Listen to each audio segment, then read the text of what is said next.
Hi all, welcome back to Geotechnical Engineering session. നമ്മൾ കഴിഞ്ഞ ക്ലാസ്സിൽ ഡിസ്കസ് ചെയ്തത് ഇൻഡെക്സ് പ്രോപ്പർട്ടീസിനെ കുറിച്ചായിരുന്നു. ഒരു ഇൻഡെക്സ് പ്രോപ്പർട്ടീസിൽ ആദ്യത്തേത് ഗ്രെയിൻ സൈസ് ഡിസ്ട്രിബ്യൂഷൻ നമ്മൾ പഠിച്ചു തുടങ്ങി. സോ അതിൽ ഒന്നാമത്തെ മെത്തേഡ് സീവ് അനാലിസിസ് ആയിരുന്നു. സീവ് അനാലിസിസ് എന്ന് പറഞ്ഞാൽ കോസ് ഗ്രൈൻഡ് സോയിലിന് വേണ്ടി ഉപയോഗിക്കുന്ന മെത്തേഡാണ്. സോ നമ്മൾ ക്ലാസ് പറഞ്ഞു നിർത്തിയത് സീവ് അനാലിസിസ് എങ്ങനെയാണ് ചെയ്യുക, അവസാനം സീവ് അനാലിസിസ് നമ്മൾ പാർട്ടിക്കിൾ സൈസ് ഡിസ്ട്രിബ്യൂഷൻ കർവ് വരയ്ക്കും എന്ന് പറയായിരുന്നു. സോ 75 മൈക്രോൺ സീവ് ചെയ്ത് കഴിഞ്ഞാൽ അതിൽ റീറ്റെയിൻ ചെയ്യുന്നതാണ് കോസ് ഗ്രൈൻഡ് സോയിൽ. സോ അതിന്റെ അനാലിസിസ് ആണ് സീവ് അനാലിസിസ് നമ്മൾ പറഞ്ഞു. ഇനി നമ്മൾ ഡിസ്കസ് ചെയ്യാൻ പോകുന്നത് സെഡിമെന്റേഷൻ അനാലിസിസ് ആണ്. സെഡിമെന്റേഷൻ അനാലിസിസ് ഉപയോഗിക്കുന്നത് 75 മൈക്രോൺ CV കൂടെ പാസ് ചെയ്യുന്ന സോയിൽ സാമ്പിളിനെ ഗ്രെയിൻ സൈസ് ഡിസ്ട്രിബ്യൂഷൻ കണ്ടുപിടിക്കാൻ വേണ്ടിയാണ്. സോ ഇന്നത്തെ ക്ലാസ്സിൽ നമ്മൾ ഡിസ്കസ് ചെയ്യുന്നത് സെഡിമെന്റേഷൻ അനാലിസിസ് ആണ്. സോ ഫൈൻ ഗ്രൈൻഡ് സോയിലാണ് സെഡിമെന്റേഷൻ അനാലിസിസ് ഉപയോഗിക്കാൻ നമ്മൾ കഴിഞ്ഞ ക്ലാസ്സിൽ കണ്ടു. So let start sedimentation analysis. So എന്താണ് സെഡിമെന്റേഷൻ അനാലിസിസ് എന്ന് വെച്ച് നമുക്ക് തുടങ്ങാം. സോ നേരത്തെ പറഞ്ഞ ഫൈൻ ഗ്രൈൻഡ് സോയിലിൽ നമ്മൾ ഉപയോഗിക്കുന്നു. അതിന്റെ കാരണമാണ് നമ്മൾ ആദ്യം ഡിസ്കസ് ചെയ്യുക. സോ ടേക്ക് ഒരു സ്മോൾ പാർട്ടിക്കിൾ ആണ് 75 മൈക്രോണിനേക്കാൾ പാസ് ചെയ്യുക അല്ലേ. സോ 75 മൈക്രോണിന്റെ പാസ് ചെയ്യുന്നത് ഫൈൻ ഗ്രെയിൻ സോയിലാണ്. ഫൈൻ ഗ്രെയിൻ സോയിലിലെ പാർട്ടിക്കിൾ എന്ന് പറഞ്ഞാൽ കമ്പാരിറ്റീവ്ലി വെരി സ്മോൾ പാർട്ടിക്കിൾസ് ആണ്. ആ പാർട്ടിക്കിൾസ് ചാർജ്ഡ് ആണ്. ഇപ്പൊ നമ്മൾ clay is an example for fine grain soil. നമ്മൾ കളിമണ്ണ് എടുത്താൽ കളിമണ്ണ് നമുക്ക് മോൾഡ് ചെയ്യാൻ പറ്റുന്നതിന്റെ പ്രധാന കാരണം എന്താ? അതിൽ ചാർജ്ഡ് പാർട്ടിക്കിൾസ് ഉണ്ട്. സോ പാർട്ടിക്കിൾ ചാർജ് ഉള്ളതുകൊണ്ട് പാർട്ടിക്കിൾസ് തമ്മിൽ ഒരു അട്രാക്ഷൻ ഉണ്ടാവും അല്ലെ. So particles sticks each other. ഇനി നമ്മൾ സീവ് ചെയ്യാൻ ശ്രമിക്കുകയാണെങ്കിൽ എന്ത് പറ്റും? ആ പാർട്ടിക്കിൾസ് സീവില് പറ്റിപ്പിടിക്കും. ആ പാർട്ടിക്കിൾ ആരാണോ എക്സ്പെരിമെന്റ് ചെയ്യുന്നത് അയാളുടെ കയ്യിൽ പറ്റിപ്പിടിക്കാം. സോ ഒരു fine grind soil sieve analysis ചെയ്യാൻ നമ്മൾ ശ്രമിച്ചാൽ ആ പാർട്ടിക്കിൾ തമ്മിൽ ഒട്ടിപ്പിടിക്കുമ്പോൾ അതിന്റെ ആക്ച്വൽ സൈസ് നഷ്ടപ്പെടും അല്ലെ. സീവിലോട്ട് ഒട്ടിപ്പിടിച്ചാൽ ഹാൻഡിലോട്ട് ഒട്ടിപ്പിടിച്ചാൽ നമുക്ക് ആവശ്യമുള്ള റിസൾട്ട് കിട്ടാതിരിക്കും. So sieve analysis is not useful for fine grain soil. So അങ്ങനെയുള്ള അവസരത്തിലാണ് നമ്മൾ പുതിയ മെത്തേഡ്, അതായത് സെഡിമെന്റേഷൻ അനാലിസിസ് ഉപയോഗിക്കുക. സെഡിമെന്റേഷൻ എന്നുള്ള വാക്ക് നിങ്ങൾ കേട്ടിട്ടുണ്ടാവും. എന്താണ് സെഡിമെന്റേഷൻ? നമ്മൾ വെള്ളത്തിൽ എന്തെങ്കിലും ഒരു മെറ്റീരിയൽ കലക്കി കഴിഞ്ഞാൽ കുറച്ച് സമയം കഴിയുമ്പോൾ അതിൽ പാർട്ടിക്കിൾസ് പതുക്കെ സെറ്റിൽ ആവും. സോ സെഡിമെന്റേഷൻ എന്ന് പറഞ്ഞാൽ property of settling of particle in A liquid suspension ആണ്. സോ പാർട്ടിക്കിൾസ് ഇട്ടാൽ ഒരു സൊല്യൂഷൻ ആയി കഴിഞ്ഞാൽ, നമ്മളിപ്പം എന്തെങ്കിലും വെച്ചൊരു സൊല്യൂഷൻ ഉണ്ടാക്കി കഴിഞ്ഞാൽ കുറച്ച് സമയം കഴിയുമ്പോൾ അതിന്റെ പാർട്ടിക്കിൾസ് തന്നെ അതിന്റെ അടിയിലോട്ട് സെറ്റിൽ ആവും. ആ സെറ്റിൽ ആവുന്ന പ്രോപ്പർട്ടിക്കാണ് എന്ത് പറയാ? സെഡിമെന്റേഷൻ എന്ന് പറയാം. സോ സെഡിമെന്റേഷൻ എന്താണെന്ന് മനസ്സിലായി. ഇനി എങ്ങനെയാണ് സെഡിമെന്റേഷൻ നമ്മുടെ ഫൈൻ ഗ്രൈൻഡ് പാർട്ടിക്കിൾ സൈസ് അനാലിസിസിന് ഹെൽപ്പ് ചെയ്യാമെന്ന് നമുക്ക് നോക്കാം. സോ അതിന്റെ പ്രിൻസിപ്പിളാണ് നമ്മൾ ആദ്യമായിട്ട് ഡിസ്കസ് ചെയ്യുക. അപ്പം ഈ എക്സ്പെരിമെന്റിന്റെ സ്റ്റാർട്ടിങ് എന്ന് പറഞ്ഞാൽ നമ്മൾ കുറച്ച് കഴിഞ്ഞ് കാണും ഒരു സസ്പെൻഷൻ ഉണ്ടാക്കുകയാണ്. ഒരു സസ്പെൻഷൻ എന്ന് വെച്ചാൽ നമ്മൾ സോയിൽ സാമ്പിൾ ഉണ്ടാവും. ആ സോയിൽ സാമ്പിൾ വെച്ചിട്ട് ഒരു സോയിൽ സസ്പെൻഷൻ ഉണ്ടാവും. അപ്പം അതിൽ ഒരു പാർട്ടിക്കിൾ മാത്രം ഞാൻ എടുത്തു. അപ്പം ഓരോ സോയിൽ സാമ്പിൾ ഓരോ ഗ്രെയിൻസ് ഉണ്ടല്ലോ, അതിലൊരു ചെറിയ സോയിൽ ഗ്രെയിൻസ് ആ സസ്പെൻഷനിൽ ഉണ്ടെന്ന് വിചാരിക്കുക. ഓക്കെ, സോ ഇതിനൊരു വെയിറ്റ് ഉണ്ടല്ലേ. സോ ഈ യൂണിവേഴ്സിലെ എല്ലാ സാധനത്തിനും അതിന് സെൽഫ് വെയിറ്റ് ഉണ്ട്. ആ സെൽഫ് വെയിറ്റ് കൊണ്ട് വേറൊരു ഫോഴ്സും അതിനെ ഒപ്പോസ് ചെയ്യാനില്ലെങ്കിൽ ഇൻക്രീസിങ് വെലോസിറ്റി എന്താ ആക്സലറേഷൻ ഉണ്ട്. ആക്സലറേഷൻ ഡ്യൂ ടു ഗ്രാവിറ്റി അല്ലേ. So acceleration due to gravity കൊണ്ട് ഈ പാർട്ടിക്കിൾ താഴോട്ട് മൂവ് ചെയ്യും. So acceleration due to gravity ഉള്ളത് കൊണ്ട് ഇൻക്രീസ്ഡ് വെലോസിറ്റിയിൽ പാർട്ടിക്കിൾ താഴോട്ട് മൂവ് ചെയ്തുകൊണ്ടിരിക്കും. പക്ഷേ ഒരു ഫ്ലൂയിഡിന്റെ അകത്ത്, ഇപ്പൊ ഒരു വാട്ടർ ആണെന്ന് വിചാരിക്കുന്നത്. സോ ലിക്വിഡ് സസ്പെൻഷന്റെ ഉള്ളിലുള്ള ഒരു പാർട്ടിക്കിളിന്റെ മുകളിൽ അതിന്റെ സെൽഫ് വെയിറ്റ് മാത്രമല്ല ആക്ട് ചെയ്യുക. ഒരു സാധനം, ഏതെങ്കിലും ഒരു ഒബ്ജക്റ്റ് വെള്ളത്തിൽ മുക്കിക്കഴിഞ്ഞാൽ ആദ്യം അതിൽ ആക്ട് ചെയ്യാൻ പോകുന്ന ഫോഴ്സ് ബോയൻ ഫോഴ്സ് ആണ്. നമ്മൾ എന്തെങ്കിലും മുക്കിയാൽ അതിനെ റെസിസ്റ്റ് ചെയ്തിട്ട് ഓപ്പോസിറ്റ് ഡയറക്ഷനിൽ ഉണ്ടാകുന്ന ഫോഴ്സ് ആണ് ബോയൻ ഫോഴ്സ്. നമ്മൾ ബോയൻ ഫോഴ്സ് ഒക്കെ പഠിച്ചിട്ടുണ്ട് അല്ലെ. സോ ബോയൻ ഫോഴ്സ് എന്ന് പറയുന്ന ഫോഴ്സ് നമ്മൾ ഈ സോയിൽ പാർട്ടിക്കിളിനെ ഒപ്പോസ് ചെയ്ത് ഓപ്പോസിറ്റ് ഡയറക്ഷനിൽ ആക്ട് ചെയ്യുന്നു. ഇതുപോലെ നമ്മൾ ഫ്രിക്ഷൻ പഠിച്ചിട്ടുണ്ടല്ലേ. ഒരു ഹൊറിസോണ്ടൽ സർഫസിലേക്കൂടെ മൂവ് ചെയ്ത് കഴിയുമ്പോൾ ഡയറക്ഷന്റെ ഓപ്പോസിറ്റ് ആയിട്ട് ആക്ട് ചെയ്യുന്ന റെസിസ്റ്റൻസ് ആണ് ഫ്രിക്ഷൻ. ഇതുപോലെ ഒരു ഫ്ലൂയിഡ് എന്ന് പറഞ്ഞാൽ എയർ ആവാം, ഗ്യാസ് ആവാം. എയറിലോ ഗ്യാസിലോ മൂവ് ചെയ്യുന്ന ഒരു ഒബ്ജക്റ്റിന്റെ മോഷന് എഗെയിൻസ്റ്റ് ആയിട്ട് റെസിസ്റ്റ് ചെയ്യുന്ന ഫോഴ്സിനാണ് ഡ്രാഗ് ഫോഴ്സ് എന്ന് പറയാം. സോ ഫ്ലൂയിഡ് ആണ് വാട്ടർ അല്ലേ. സോ വാട്ടറിൽ ഏതെങ്കിലും ഒരു സാധനം ഇമേഴ്സ് ചെയ്താൽ അതിന്റെ മുകളിലോട്ട് എന്ന് വെച്ചാൽ ഏതാണോ ഡയറക്ഷൻ, ആ ഡയറക്ഷൻ ഒപ്പോസ് ചെയ്ത് രണ്ട് ഫോഴ്സസ് ഉണ്ടാവും. ഒന്ന് ബോയൻ ഫോഴ്സ്, ഒന്ന് ഡ്രാഗ് ഫോഴ്സ്. സോ നമ്മൾ ആദ്യം പറഞ്ഞു ഇതിന്റെ വെയിറ്റ് കൊണ്ട് അത് താഴോട്ട് പോകുന്നു. വേറൊരു ഫോഴ്സും ഇല്ലെങ്കിൽ വെലോസിറ്റി കൂടിക്കൊണ്ടിരിക്കും. പക്ഷെ ഇതിന് ഒപ്പോസ് ചെയ്ത് രണ്ട് ഫോഴ്സ് ഉണ്ട്, ബോയൻ ഫോഴ്സ് ഉണ്ട്, ഡ്രാഗ് ഫോഴ്സ് ഉണ്ട്. സോ എന്താ സംഭവിക്കുക? ഈ വെയിറ്റ് താഴോട്ട് പോകുന്നതിനെ ഒപ്പോസ് ചെയ്ത് ഈ രണ്ട് ഫോഴ്സ് ഉള്ളത് കൊണ്ട് വെലോസിറ്റി പതുക്കെ പതുക്കെ കുറയും. സോ നമുക്ക് ഈ ഫോഴ്സിന്റെ കണ്ടീഷൻ എഴുതിയാൽ ഡൗൺവേർഡ് വെയിറ്റ് ആക്ട് ചെയ്യുന്നു, അപ്വേർഡ് ബോയൻ ഫോഴ്സും ഡ്രാഗ് ഫോഴ്സും അപ്ലൈ ആക്ട് ചെയ്തുകൊണ്ടിരിക്കുന്നു. ഒരു സിറ്റുവേഷനിൽ ഈ downward force is equal to upward force ആയാൽ നമ്മൾ എന്താ പറയാ? സിസ്റ്റം ഈസ് ഇൻ ഇക്വിലിബ്രിയം അല്ലെ? ഈ പാർട്ടിക്കിൾ ഇക്വിലിബ്രിയത്തിലായി. സോ ഇവിടെ ഒരു ഫ്ലൂയിഡ് മീഡിയത്തിലുള്ള പാർട്ടിക്കിൾ ഇക്വിലിബ്രിയത്തിലാകുക എന്ന് വെച്ചാൽ ആ particle moves with constant velocity. So നമ്മൾ പറഞ്ഞു വെയിറ്റ് ഒന്നും ഓപ്പോസിറ്റ് ഫോഴ്സ് ഒന്നും ഇല്ലായിരുന്നെങ്കിൽ വെയിറ്റ് കൂടിക്കൊണ്ടിരിക്കും. ആ വെയിറ്റിനെ കുറയ്ക്കാൻ വേണ്ടി രണ്ട് ഓപ്പോസിറ്റ് ഫോഴ്സ് ഉണ്ട്, ബോയൻ ഫോഴ്സും ഡ്രാഗ് ഫോഴ്സും. അപ്പൊ വെലോസിറ്റി കുറയുകയാണ്. സോ വെലോസിറ്റി കുറഞ്ഞു രണ്ടും കൂടി ഈക്വൽ ആവുമ്പോൾ എന്ത് ചെയ്യും? കോൺസ്റ്റന്റ് വെലോസിറ്റിയിലാവും. പിന്നെ പാർട്ടിക്കിൾ മൂവ് ചെയ്യുന്നത് കോൺസ്റ്റന്റ് വെലോസിറ്റിക്ക് ആയിരിക്കും. ആ കോൺസ്റ്റന്റ് വെലോസിറ്റിക്ക് പറയുന്ന പേരാണ് ടെർമിനൽ വെലോസിറ്റി. ഈ ടെർമിനൽ വെലോസിറ്റിക്ക് ഒരു ഇക്വേഷൻ ഉണ്ട്, that is given by Stokes law. So Stokes law ഇതാണ്: terminal velocity V is equal to gamma S minus gamma l by 18 eta into d square. So equation നിങ്ങൾക്ക് പരിചയം ഉണ്ടാവും. ഇതാണ് Stokes ലോന്റെ ഇക്വേഷൻ. ഇതിൽ V എന്ന് പറഞ്ഞ ടെർമിനൽ വെലോസിറ്റി നമ്മൾ കണ്ടു. ഗാമ എസ് എന്ന് പറഞ്ഞാൽ unit weight of soil sphere. ഈ പോകുന്ന സോയിൽ ഉണ്ടല്ലോ, ആ സോയിലിന്റെ യൂണിറ്റ് വെയിറ്റ് ആണ് ഗാമ എസ്. ഗാമ എൽ എന്ന് പറഞ്ഞാൽ നമ്മൾ മുക്കിയിരിക്കുന്ന ലിക്വിഡ് സസ്പെൻഷൻ അല്ലേ, അതിന്റെ യൂണിറ്റ് വെയിറ്റ്. ഈറ്റ എന്ന് പറഞ്ഞാൽ വിസ്കോസിറ്റി ഓഫ് ലിക്വിഡ്. ഒരു ലിക്വിഡിന്റെ നമ്മൾ ഹൈഡ്രോളിക്സ് പഠിച്ചപ്പോൾ വിസ്കോസിറ്റി എന്താണെന്ന് പഠിച്ചില്ലേ? ലിക്വിഡിന്റെ മോഷന് എഗെയിൻസ്റ്റ് ആയിട്ട് ആക്ട് ചെയ്യുന്ന ഫോഴ്സ്, അതാണ് വിസ്കോസിറ്റി. സോ വിസ്കോസിറ്റി ഈറ്റ and D is the size of the particle. ഈ പോകുന്ന സോയിൽ പാർട്ടിക്കിൾ ഉണ്ടല്ലോ, അതിന്റെ സൈസ് യൂഷ്വലി ഡയമീറ്റർ ആണ് ഡി എന്ന് പറയുന്നത്. സോ ഇത്രയും സാധനം വെച്ച് ഈ ടെർമിനൽ വെലോസിറ്റി നമുക്ക് കണ്ടുപിടിക്കാൻ പറ്റും. പക്ഷെ നമ്മൾ നടത്തുന്നത് എന്താ? പാർട്ടിക്കിൾ സൈസ് അനാലിസിസ് ആണല്ലേ. സോ നമുക്ക് വേണ്ടത് എന്താ? പാർട്ടിക്കിളുടെ സൈസ് ആണ്. അതായത് ഈ ഡി ആണ് നമ്മുടെ ഇൻട്രസ്റ്റ്. സോ ടെർമിനൽ വെലോസിറ്റി നമുക്ക് അറിയാമെങ്കിൽ ഡി കണ്ടുപിടിക്കാൻ പറ്റുമല്ലോ. സോ സപ്പോസ് അതിനു മുന്നേ ഒരു കാര്യം ഇവിടെ നോക്കി, ഈ ഇക്വേഷനിൽ ഒരു ലിക്വിഡിനെ സംബന്ധിച്ചിടത്തോളം അതിന്റെ യൂണിറ്റ് വെയിറ്റ് സെയിം ആണ്. ഒരു സോയിൽ സാമ്പിളിനെ സംബന്ധിച്ചോളം യൂണിറ്റ് വെയിറ്റ് സെയിം ആണ്. ഒരു ലിക്വിഡിന് വിസ്കോസിറ്റി സെയിം ആണ്. സോ ഇവിടെ വേരിയബിൾ ഏതേ ഉള്ളൂ? ഡയമീറ്റർ ഉള്ളൂ. So whenever diameter increases velocity increases. അതിന്റെ അർത്ഥം എന്താ? സോ ചെറിയ പാർട്ടിക്കിൾ ഉണ്ട്, വലിയ പാർട്ടിക്കിൾ ഉണ്ട്. സോ വലിയ പാർട്ടിക്കിൾ കൂടുതൽ സ്പീഡിൽ സെറ്റിൽ ചെയ്യാൻ തുടങ്ങും. സോ ഒരു സോയിൽ സാമ്പിൾ സെഡിമെന്റേഷൻ തുടങ്ങിക്കഴിഞ്ഞാൽ താഴെ നല്ല സെഡിമെന്റ് ആയിട്ട് വലിയ പാർട്ടിക്കിൾസും സെഡിമെന്റ് ആവാൻ വൈകുന്നത് ചെറിയ പാർട്ടിക്കിൾസ് ആണ്. ആ പ്രിൻസിപ്പിൾ നമ്മൾ കുറച്ച് കഴിഞ്ഞ് കാണും. അത് ഉപയോഗിച്ചാണ് നമ്മൾ സെഡിമെന്റേഷൻ അനാലിസിസ് ചെയ്യുക. അപ്പൊ ഞാൻ പറഞ്ഞുകൊണ്ടിരുന്നത് നമുക്ക് വേണ്ടത് സൈസ് ഓഫ് പാർട്ടിക്കിൾ ആണല്ലേ. സോ വെലോസിറ്റി അറിയുമെങ്കിൽ ഈ ഇക്വേഷനിൽ നിന്ന് നമുക്ക് സൈസ് ഓഫ് പാർട്ടിക്കിൾ കണ്ടുപിടിച്ചോട്ടെ. സോ അതിനുവേണ്ടി നമ്മൾ എന്ത് ചെയ്യുന്ന വെച്ചാൽ, സപ്പോസ് ഈ പാർട്ടിക്കിൾ ഒരു ഹൈറ്റ് HEയിൽ ഫാൾ ചെയ്യും. ഈ മുകളിലത്തെ സർഫേസിൽ നിന്ന് HE ഹൈറ്റിൽ ടൈം ടിയിൽ ഫാൾ ചെയ്യാന്ന് വിചാരിക്കുക. So height HE time T. Velocity എന്ന് പറഞ്ഞാൽ എന്താ? ഡിസ്റ്റൻസ് ബൈ ടൈം ആണല്ലേ. So HE by T. ഇവിടെ മിനിറ്റ് ആയതുകൊണ്ട് സെക്കൻഡിലോട്ട് കൺവേർട്ട് ചെയ്യാൻ HE ബൈ 60 എന്ന് എഴുതി. So terminal velocity HE by 60 ആണ്. ഈ ഇക്വേഷൻ ഞാൻ ഇവിടെ സബ്സ്റ്റിറ്റ്യൂട്ട് ചെയ്താൽ എനിക്ക് ഇവിടെ പാർട്ടിക്കിൾ സൈസിന്റെ ഇക്വേഷൻ കിട്ടും. Particle size D is equal to 18 eta by gamma S minus gamma L into HE by 60t. ഈ ഇക്വേഷൻ ഉപയോഗിച്ചാണ് നമ്മൾ സെഡിമെന്റേഷൻ അനാലിസിസിൽ പാർട്ടിക്കിൾ സൈസ് കണ്ടുപിടിക്കുക. സോ ഇതാണ് ബേസിക് പ്രിൻസിപ്പിൾ ഓഫ് സെഡിമെന്റേഷൻ. ഇനി നമ്മൾ കാണാൻ പോകുന്നത് നോക്കാം, പാർട്ടിക്കിൾ സൈസ് അനാലിസിസിന്റെ പ്രിൻസിപ്പിൾ ആണ്. നമ്മളിപ്പോൾ സെഡിമെന്റേഷൻ പ്രിൻസിപ്പിൾ പറഞ്ഞു.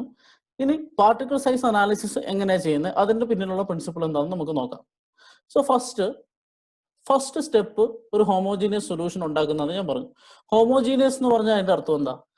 ഓരോ ലെയറും എടുത്താൽ ആ ഓരോ ലെയറിലും ഇവിടെ കാണിച്ചിട്ടുണ്ടല്ലോ, ഇവിടെ രണ്ട് റെക്ടാങ്കിൾ നിങ്ങൾക്ക് കാണാം അല്ലെ. ആ ഓരോ ലെയറിലുള്ള പാർട്ടിക്കിളുടെ സൈസസ്, ഇപ്പം പല സൈസുള്ള പാർട്ടിക്കിൾ ഉണ്ടാവും. ഇവിടെ കാണാം ഒരു വലിയ സൈസുള്ള പാർട്ടിക്കിൾ, ചെറുത് ചെറുത് ചെറുത് അങ്ങനെ പോകുന്നു. സോ ഈ വലിയ സൈസുള്ള പാർട്ടിക്കിളുടെ ഈ ലെയറിലുള്ള എള്ളവും വേറൊരു ലെയറിലുള്ള എള്ളവും സെയിം ആയിരിക്കും. ചെറിയ സൈസിലുള്ളത് അങ്ങനെ. സോ ഈച്ച് പാർട്ടിക്കിൾ സൈസ് ഓരോ ലെയറിലും ഈക്വൽ കോൺസെൻട്രേഷൻ ആവുമ്പോഴാണ് അതിനെന്ത് പറയാ? ഹോമോജീനിയസ് സൊല്യൂഷൻ എന്ന് പറയാം. ഒന്നുകൂടെ പറഞ്ഞാൽ ഞാനിവിടെ രണ്ട് ലെയർ എടുത്തു. സോ സോയിൽ എന്ന് പറയുന്നത് പല സൈസസ് ഉണ്ടല്ലേ. സോ ഹോമോജീനിയസ് സൊല്യൂഷൻ ആക്കി കഴിഞ്ഞാൽ അതിന്റെ അർത്ഥം ഓരോ ലെയർ എടുത്താലും ആ ലെയറിൽ ഒരേ സൈസുള്ള പാർട്ടിക്കിൾസിന്റെ കോൺസെൻട്രേഷൻ സെയിം ആയിരിക്കണം. സോ അതാണ് ഹോമോജീനിയസ് സൊല്യൂഷൻ എന്ന് പറഞ്ഞാൽ. ഇത് നമ്മുടെ അനാലിസിസിന് വേണ്ടി എളുപ്പത്തിന് ഞാൻ ഈ ഓരോ ലെയറിൽ ഒരേപോലെ സൈസുള്ള പാർട്ടിക്കിൾസിനെ അടുത്തെടുത്ത് വെക്കുക. സോ ഇതാണ് എൻ്റെ സാമ്പിൾ അല്ലേ. സോ അതിനെ പാർട്ടിക്കിൾസിനെ അടുത്തെടുത്ത് വെച്ചു. സോ വലിയ സാമ്പിൾസ്, വലിയ സൈസുള്ള പാർട്ടിക്കിൾ ഒരുമിച്ച് അടുത്തിൽ ചെറുത്, അതിൽ ചെറുത്. സോ ഒരു സോയിൽ സാമ്പിൾ എടുത്താൽ അത് ഹോമോജീനിയസ് സൊല്യൂഷൻ ആക്കിയാൽ ഓരോ ലെയറിലും ഇങ്ങനെ ഈക്വൽ കോൺസെൻട്രേഷൻ ആയിട്ട് പാർട്ടിക്കിൾ ഉണ്ടാവും. ഇനി കുറച്ച് കഴിഞ്ഞു നമ്മൾ പറഞ്ഞു ഇതിലെന്താ സംഭവിക്കുക, കുറച്ച് സമയം കഴിയുമ്പോഴത്തേക്കും അതിന്റെ വെയിറ്റ് കൊണ്ട് സെഡിമെന്റേഷൻ സ്റ്റാർട്ട് ചെയ്യും അല്ലെ. സെഡിമെന്റേഷൻ സ്റ്റാർട്ട് ചെയ്യുക എന്ന് പറഞ്ഞാൽ പാർട്ടിക്കിൾ സെറ്റിൽ ചെയ്യും. So V proportional to D square, വലിയ സൈസുള്ള പാർട്ടിക്കിൾ ആദ്യം സെറ്റിൽ ചെയ്യാൻ തുടങ്ങും. സോ ഒരു സമയം ടി കഴിഞ്ഞു എന്ന് വെച്ചാൽ ടി സമയം കഴിഞ്ഞു കഴിഞ്ഞാൽ എന്ത് സംഭവിക്കും, നിങ്ങൾക്ക് ഇവിടെ കാണാം ഏറ്റവും വലിയ പാർട്ടിക്കിൾസ് കൂടുതൽ സെറ്റിൽ ചെയ്തു, അതിൽ ചെറുത് കുറച്ച് കുറവ്, അതിൽ ചെറുത് കുറച്ച് കുറവ്, ഇങ്ങനെ സൈസ് അനുസരിച്ച് സെറ്റിലിങ് സ്റ്റാർട്ട് ചെയ്തു. So after time T sedimentation started അല്ലേ. ഇനി നമ്മൾ നേരത്തെ പറഞ്ഞു ഒരു ഹൈറ്റ് എച്ചിയിലാണ് ഇത് ഫാളോ ചെയ്യുന്നതെന്ന് വിചാരിക്കുക. അപ്പോൾ ടൈം ടിയിൽ ഈ വലിയ പാർട്ടിക്കിൾസ് ഇവിടെ എത്തിയല്ലോ. ഈ ടൈം ടിയിൽ വലിയ പാർട്ടിക്കിൾസ് എച്ച് ഹൈറ്റ് ഫാളോ ചെയ്തു എന്ന് വിചാരിക്കുക. സോ ഇവിടെ ഇങ്ങനെ ഇരുന്ന പാർട്ടിക്കിൾസ് ടി ടൈം കഴിഞ്ഞപ്പോൾ ഹൈറ്റ് എച്ച് ഫാള് ചെയ്തു എന്ന് വിചാരിക്കുക. ഓക്കെ, ഇനി ഈ ലെയർ എടുത്ത് ഈ ലെയറിന്റെ മുകളിലുള്ള പാർട്ടിക്കിൾസിന്റെ പ്രത്യേകത എന്താ, ഈ ഡി എന്ന് പറയുന്ന സൈസിനേക്കാൾ കുറഞ്ഞ സൈസാണ് അല്ലെ. സോ ഞാൻ പറഞ്ഞത് ഈ ലെയർ എടുത്തു, ടൈം ടി കഴിഞ്ഞ് കഴിഞ്ഞപ്പോൾ പാർട്ടിക്കിൾസ് സെറ്റായി. സോ എച്ച് ഹൈറ്റിൽ ഡി സൈസ് ഉള്ള പാർട്ടിക്കിൾസ് സെറ്റിൽ ചെയ്തു. അപ്പൊ ഈ എച്ച് ഹൈറ്റിന്റെ മുകളിലോട്ടുള്ള പാർട്ടിക്കിൾസ് എല്ലാം എന്താണ്, ഈ ഡി സൈസിനേക്കാൾ ചെറുതാണ് അല്ലെ. സോ എച്ച് ലെവലിന് മുകളിലുള്ളത് മുഴുവൻ ഡി സൈസ് പാർട്ടിക്കിൾസിനേക്കാൾ ചെറുതാണ്. ഓക്കെ, സോ ആ ഡി സൈസ് എങ്ങനെ കണ്ടുപിടിക്കാം, നമുക്കറിയാം ടൈം നമ്മൾ നോട്ട് ചെയ്തു, എച്ച് ഹൈറ്റ് നമ്മൾ അറിയാം, എച്ച് ഹൈറ്റും അറിയാം, ടൈം ടിയും അറിയാമെങ്കിൽ നമുക്ക് ഈ സൈസ് ഡി കണ്ടുപിടിക്കാം. സോ ടൈം ടിയിൽ എച്ച് ഹൈറ്റിൽ ഈ സൈസ് ഡിയുടെ മുകളിലുള്ള പാർട്ടിക്കിൾസ് എല്ലാം ഈ ഡിനേക്കാൾ ഫൈനർ ആയിരിക്കും. ശ്രദ്ധിക്കുക, ടി ടൈമിൽ എച്ച് ഹൈറ്റിൽ ഫാളോ ചെയ്തിട്ടുള്ള പാർട്ടിക്കിൾസ് കമ്പയർ ചെയ്താൽ ആ ലെവലിന്റെ മുകളിലുള്ള പാർട്ടിക്കിൾസ് എല്ലാം ഡി എന്ന് പറയുന്ന സൈസിനേക്കാൾ ചെറുതായിരിക്കും.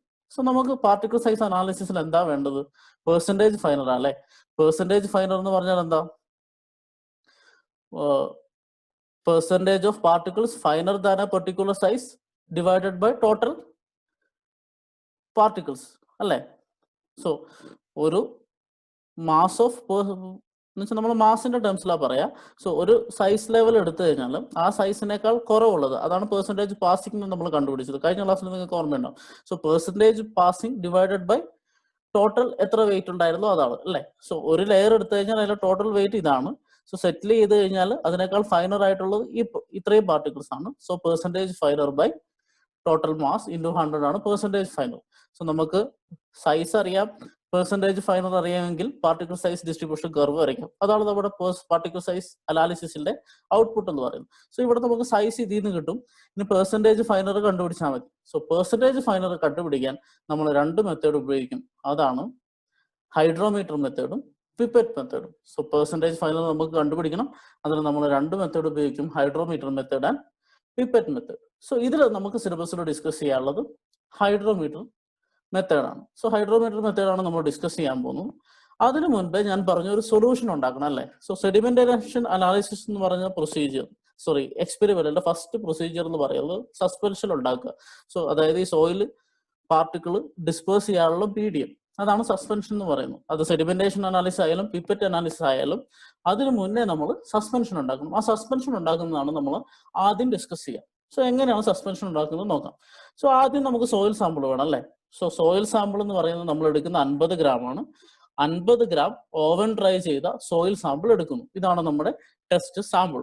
So 50 gram oven dried sample എടുക്കുന്നു. ഇനി നമുക്കിത് ഒരു ഡിസ്പേഴ്സിങ് ഏജന്റുമായിട്ട് മിക്സ് ചെയ്യണം. സോ 100 mm ഡിസ്പേഴ്സിങ് ഏജന്റ് നമ്മൾ ഉപയോഗിക്കും. ഡിസ്പേഴ്സിങ് ഏജന്റ് എന്തിനാന്ന് വെച്ചാൽ ഞാൻ പറഞ്ഞത് ചാർജ്ഡ് പാർട്ടിക്കിൾ ആണല്ലേ. അപ്പൊ അങ്ങോട്ടും ഇങ്ങോട്ടും കൂടി ചേർന്നായിരിക്കും ഇരിക്കുക. ഇങ്ങനെ കൂടി ചേർന്നിരിക്കുന്ന പാർട്ടിക്കിൾ നമ്മൾ പാർട്ടിക്കിൾ സൈസിന് ടെസ്റ്റ് ചെയ്യുമ്പോൾ എന്താ സംഭവിക്കുക, നമുക്ക് ആക്ച്വൽ ആ പാർട്ടിക്കിളുടെ സൈസ് അല്ല കിട്ടുക, അത് കൂടി ചേർന്നിരിക്കുന്നുള്ളൂ. സോ നമുക്ക് അതിനെ എന്ത് ചെയ്യണം, സെപ്പറേറ്റ് ആക്കണം, ഓരോ പാർട്ടിക്കിൾസിനെ ഇൻഡിവിജ്വൽ ആക്കണം. സോ ഇൻഡിവിജ്വൽ പാർട്ടിക്കിൾ ആക്കുവാനാണ് നമ്മൾ ഡിസ്പേഴ്സിങ് ഏജന്റ് ഉപയോഗിക്കുക. സോ ഡിസ്പേഴ്സിങ് ഏജന്റ് 100 ml ആണ് നമുക്ക് ആവശ്യം. ആ 100 ml ഡിസ്പേഴ്സിങ് ഏജന്റും 50 ഗ്രാം സോയിൽ സാമ്പിളുമാണ് നമ്മൾ മിക്സ് ചെയ്യുക. സോ ഈ ഡിസ്പേഴ്സിങ് ഏജന്റ് എന്തൊക്കെയാണെന്ന് നോക്കാം. ഡിസ്പേഴ്സിംഗ് ഏജന്റ് ആദ്യം ആവശ്യം 1 ലിറ്റർ ഡിസ്റ്റിൽഡ് വാട്ടറിൽ 33 gram sodium hexametaphosphate, 1 litre distilled വാട്ടറിൽ 33 ഗ്രാം സോഡിയം ഹെക്സാ മെറ്റാഫോസ്ഫേറ്റും 7 ഗ്രാം സോഡിയം കാർബണേറ്റും കൂടെ മിക്സ് ചെയ്യുന്നു. സോ 100 ml ഡിസ്പേഴ്സിംഗ് ഏജന്റിൽ 33 ഗ്രാം സോഡിയം ഹെക്സാ മെറ്റാഫോസ്ഫേറ്റും 7 ഗ്രാം സോഡിയം കാർബണേറ്റും കൂടെ മിക്സ് ചെയ്യുന്നു. ഇതാണ് നമ്മുടെ ഡിസ്പേഴ്സിംഗ് ഏജന്റ്. സോ ഈ 1 ലിറ്ററിൽ മിക്സ് ചെയ്തെടുത്ത് ഹോമോജീനിയസ് സൊല്യൂഷൻ ആക്കിയതിനു ശേഷം നമ്മൾ അതിനകത്ത് നിന്ന് 100 ml എടുക്കുന്നു. ആ 100 ml സോയിൽ സാമ്പിളും കൂടെ ഒരു മെക്കാനിക്കൽ സ്റ്റിററിൽ വെച്ച് നന്നായിട്ട് സ്റ്റിർ ചെയ്യുന്നു. സ്റ്റിർ ചെയ്യാന്ന് വെച്ചാൽ ഇളക്കുക. ഒരു മെക്കാനിക്കൽ സ്റ്റിറർ എടുക്കും, ഈ സോയിൽ സാമ്പിളും ഡിസ്പേഴ്സിംഗ് ഏജന്റും കൂടെ നന്നായിട്ട് മിക്സ് ചെയ്യുന്നു. ഇങ്ങനെ നന്നായിട്ട് മിക്സ് ചെയ്യുമ്പോൾ നമുക്കൊരു ഹോമോജീനിയസ് സൊല്യൂഷൻ കിട്ടും അല്ലേ. ആ സൊല്യൂഷൻ ഇനി എന്ത് ചെയ്യുമെന്ന് വെച്ചാൽ ഒരു 75 മൈക്രോൺ സീവ് എടുക്കുക. ആ 75 മൈക്രോൺ സീവി കൂടെ നമുക്കിപ്പം സ്റ്റിർ ചെയ്ത് കിട്ടിയ സ്ലറി പാസ് ചെയ്യുക. എന്നിട്ട് നമ്മൾ സീവ് അനാലിസിസ് കണ്ടതുപോലെ, വെറ്റ് സീവ് അനാലിസിസ് കണ്ടതുപോലെ ഒരു ജെറ്റ് ഓഫ് വാട്ടറിൽ അതിനെ കഴുകുക. സോ അങ്ങനെ കഴുകി കഴിയുമ്പോൾ 75 മൈക്രോണിൽ കൂടെ താഴെയുള്ള പാർട്ടിക്കിൾസിനെല്ലാം നമുക്ക് കളക്ട് ചെയ്യാൻ പറ്റും അല്ലേ.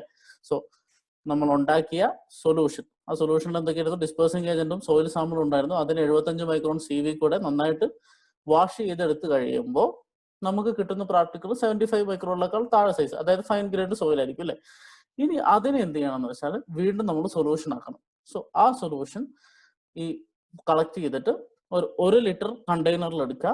1 ലിറ്റർ കണ്ടെയ്നറിൽ നമുക്ക് കിട്ടിയ സ്ലറി എന്താണോ അത് മിക്സ് ചെയ്ത് കുറച്ച് ഡിസ്റ്റിൽഡ് വാട്ടർ ഒഴിച്ച് നന്നായിട്ട് കൈ വെച്ച് അതിന്റെ മുകളിൽ അടിക്കുക. എന്നിട്ട് കൈ വെച്ച് മുകളിലോട്ടും താഴോട്ടും ആക്കി ഷേക്ക് ചെയ്ത് ഒരു ഹോമോജീനിയസ് സൊല്യൂഷൻ ആക്കും. സോ ഇതാണ് നമുക്ക് ടെസ്റ്റിന് വേണ്ട സസ്പെൻഷൻ. സോ സോയിലും ഡിസ്പേഴ്സിംഗ് ഏജന്റും കൂടെ മിക്സ് ചെയ്തതിന് ശേഷം 75 മൈക്രോണിൽ കൂടെ പാസ് ചെയ്യുന്നു. അതിന് നമ്മൾ 1 ലിറ്റർ സസ്പെൻഷനായിട്ട് മാറ്റുന്നു, നന്നായിട്ട് ഇളക്കിയിട്ട്. ഇനി ഈ സസ്പെൻഷൻ ഉപയോഗിച്ചിട്ട് നമ്മൾ എന്ത് ചെയ്യും, ഹൈഡ്രോമീറ്റർ മെത്തേഡോ പിപ്പറ്റ് മെത്തേഡോ ചെയ്യും. ഇതിന് ഞാൻ പറഞ്ഞു we are going to discuss hydrometer method. So hydrometer മെത്തേഡിൽ ഉപയോഗിക്കുന്നത് എന്താണ്, ഹൈഡ്രോമീറ്റർ ആണ്. സോ ഇതാണ് ഒരു ഹൈഡ്രോമീറ്റർ. ഹൈഡ്രോമീറ്ററിൽ ഒരു സ്റ്റെം ഉണ്ട്, ഒരു ബൾബ് ഉണ്ട്. സോ ഹൈഡ്രോമീറ്ററിന്റെ സ്റ്റെം നമ്മൾ എടുത്തു കഴിഞ്ഞാൽ നിങ്ങൾക്ക് കാണാം ഇങ്ങനെ ഒരു മാർക്കിംഗ് ഉണ്ടാവും. ഈ മാർക്കിംഗ് സ്പെസിഫിക് ഗ്രാവിറ്റി ആണ്. So hydrometer is use to measure specific gravity of the liquid in which it is immersed. ഏത് ലിക്വിഡ് മീഡിയത്തിലാണോ ഇത് ഇമ്മേഴ്സ് ചെയ്യുന്നത് അതിന്റെ സ്പെസിഫിക് ഗ്രാവിറ്റി കണ്ടുപിടിക്കാനാണ് നമ്മൾ എന്ത് ഉപയോഗിക്കുക, ഹൈഡ്രോമീറ്റർ ഉപയോഗിക്കുക. സോ നിങ്ങൾക്ക് ഇവിടെ കാണാം, ഇത് നോട്ട് ചെയ്ത് വെക്കുക. ഹൈഡ്രോമീറ്ററിന്റെ വാല്യൂസ് മുകളിൽ നിന്ന് താഴോട്ടാണ് കൂടുക. സോ ഇവിടെ 0.985, 0.99, 0.95. സോ ഇങ്ങനെ താഴോട്ട് കൂടിക്കൊണ്ടിരിക്കുകയാണ് ഹൈഡ്രോമീറ്ററിന്റെ വാല്യൂ. സോ ഇതിനാണ് നെക്ക് ഓർ സ്റ്റെം എന്ന് വിളിക്കുക. ഇനി ഈ വാല്യൂസിന് നമ്മൾ വേറെ ഒരു റെപ്രസെന്റേഷൻ കൊടുക്കും. ഈ ഹൈഡ്രോമീറ്റർ റീഡിങ് സ്പെസിഫിക് ഗ്രാവിറ്റി ഉണ്ടല്ലോ, അതിനെ RH എന്ന് പറഞ്ഞൊരു ഫാക്ടർ ആയിട്ട് റെപ്രസെന്റ് ചെയ്യാറുണ്ട്. ആ RH ഫാക്ടർ എന്ന് വെച്ചാൽ ഇവിടെ കിട്ടിയിരിക്കുന്ന സ്പെസിഫിക് ഗ്രാവിറ്റി വാല്യൂ ഏതാണോ അതേ -1 × 1000. സോ RH 1.010 ആണെങ്കിൽ RH -1 ഏതാണോ റീഡിങ് അതേ -1 × 1000, ദാറ്റ് ഈസ് 10. സോ ഈ കറസ്പോണ്ടിങ് ഹൈഡ്രോമീറ്ററിന്റെ RH എന്ന് പറഞ്ഞാൽ 10 ആണ്. ഈ RH ഉപയോഗിച്ചാണ് നമ്മൾ ഹൈഡ്രോമീറ്റർ അനാലിസിസ് ചെയ്യുക. നമ്മൾ കുറച്ച് കഴിഞ്ഞാൽ കാണും. So this is RH value. നമ്മൾ സ്റ്റെപ്പിനെ കുറിച്ച് പറഞ്ഞു. അടുത്തത് ഇതിനെന്തുണ്ട്, ഒരു ബൾബ് ഉണ്ട് താഴെ. സോ ഹൈഡ്രോമീറ്ററിന്റെ ബൾബിന്റെ താഴെ നിങ്ങൾക്ക് ഒരു കറുത്ത പോർഷൻ കാണാം. അതിനെ നമ്മൾ ബെല്ലാസ്റ്റ് എന്ന് വിളിക്കും. ഈ ബെല്ലാസ്റ്റിൽ ലെഡോ മെർക്കുറിയോ ആണ് ഉണ്ടാവുക. ഇതെന്തിനാന്ന് വെച്ചാൽ നമ്മളൊരു ലിക്വിഡ് മീഡിയത്തിൽ മുക്കുന്നു. ആ മുക്കുന്ന സമയത്ത് അതെന്താണ്, സ്റ്റേബിൾ ആയിട്ട് നേരെ നിൽക്കണം അല്ലെ. സ്റ്റേബിൾ ആയിട്ട് നേരെ നിന്നാലേ നമുക്ക് റീഡിങ് കിട്ടുള്ളൂ. സോ അത് നേരെ നിർത്താൻ വേണ്ടിയാണ് നമ്മൾ ബെല്ലാസ്റ്റ് ഉപയോഗിക്കുക. ബെല്ലാസ്റ്റിന് മെർക്കുറിയോ ലെഡോ ആയിരിക്കും. ഇനി ഞാൻ പറഞ്ഞു ഇവിടെ സ്പെസിഫിക് ഗ്രാവിറ്റി വാല്യൂസ് കിട്ടും അല്ലെ. സോ ആ സ്പെസിഫിക് ഗ്രാവിറ്റി വാല്യൂസ് എവിടെയാ കിട്ടുക എന്ന് വെച്ചാൽ നമുക്ക് ഈ ബൾബ് ഉണ്ടോ, ഈ ബൾബിന്റെ കൃത്യം സെന്ററിലുള്ള സ്പെസിഫിക് ഗ്രാവിറ്റി വാല്യൂ ആണ് ഈ ഹൈഡ്രോമീറ്ററിന്റെ റീഡിങ്ങിന് നമുക്ക് കിട്ടുക. സോ വേറെ എവിടെയില്ല. നമ്മളിപ്പോൾ ഒരു ലിക്വിഡ് മീഡിയത്തിൽ മുക്കി കഴിഞ്ഞാൽ ഈ ഹൈഡ്രോമീറ്ററിന്റെ കൃത്യം നടുക്കുള്ള സ്പെസിഫിക് ഗ്രാവിറ്റി വാല്യൂസ് ആണ് നമുക്ക് ആ സ്കെയിലിൽ നിന്ന് മനസ്സിലാക്കാൻ പറ്റും. സോ ഇതാണ് ഹൈഡ്രോമീറ്റർ എന്ന് പറഞ്ഞ അപ്പാരറ്റസിന്റെ ബേസിക്സ്. ഇനി നമുക്ക് നോക്കാം നെക്സ്റ്റ് ഹൈഡ്രോമീറ്റർ അനാലിസിസിന്റെ പ്രോസസ് നോക്കാം. സോ ബിഫോർ സെഡിമെന്റേഷൻ നമ്മൾ പറഞ്ഞു each layer has same concentration of particles അല്ലെ. ഓരോ ലെയർ ഹോമോജീനിയസ് സൊല്യൂഷൻ ആണ്. സോ ഓരോ ലെയറിലും ഒരേ സൈസുള്ള പാർട്ടിക്കിൾ ഈക്വൽ എമൗണ്ട് ആവും. ഇനി സെഡിമെന്റേഷൻ സംഭവിക്കുന്നതിന് മുൻപേ ഇങ്ങനെയാണെങ്കിൽ ഓരോ പാർട്ടിക്കിൾസും ഓരോ സ്ഥലത്തും സെയിം ആണെങ്കിൽ അതിന്റെ അർത്ഥം എന്താ, ഓരോ ലെയർ എടുത്താൽ ആ ഓരോ ലെയറിന്റെയും സ്പെസിഫിക് ഗ്രാവിറ്റി സെയിം ആയിരിക്കും. അതായത് പാർട്ടിക്കിളിന്റെ ഡെൻസിറ്റി സെയിം അല്ലേ.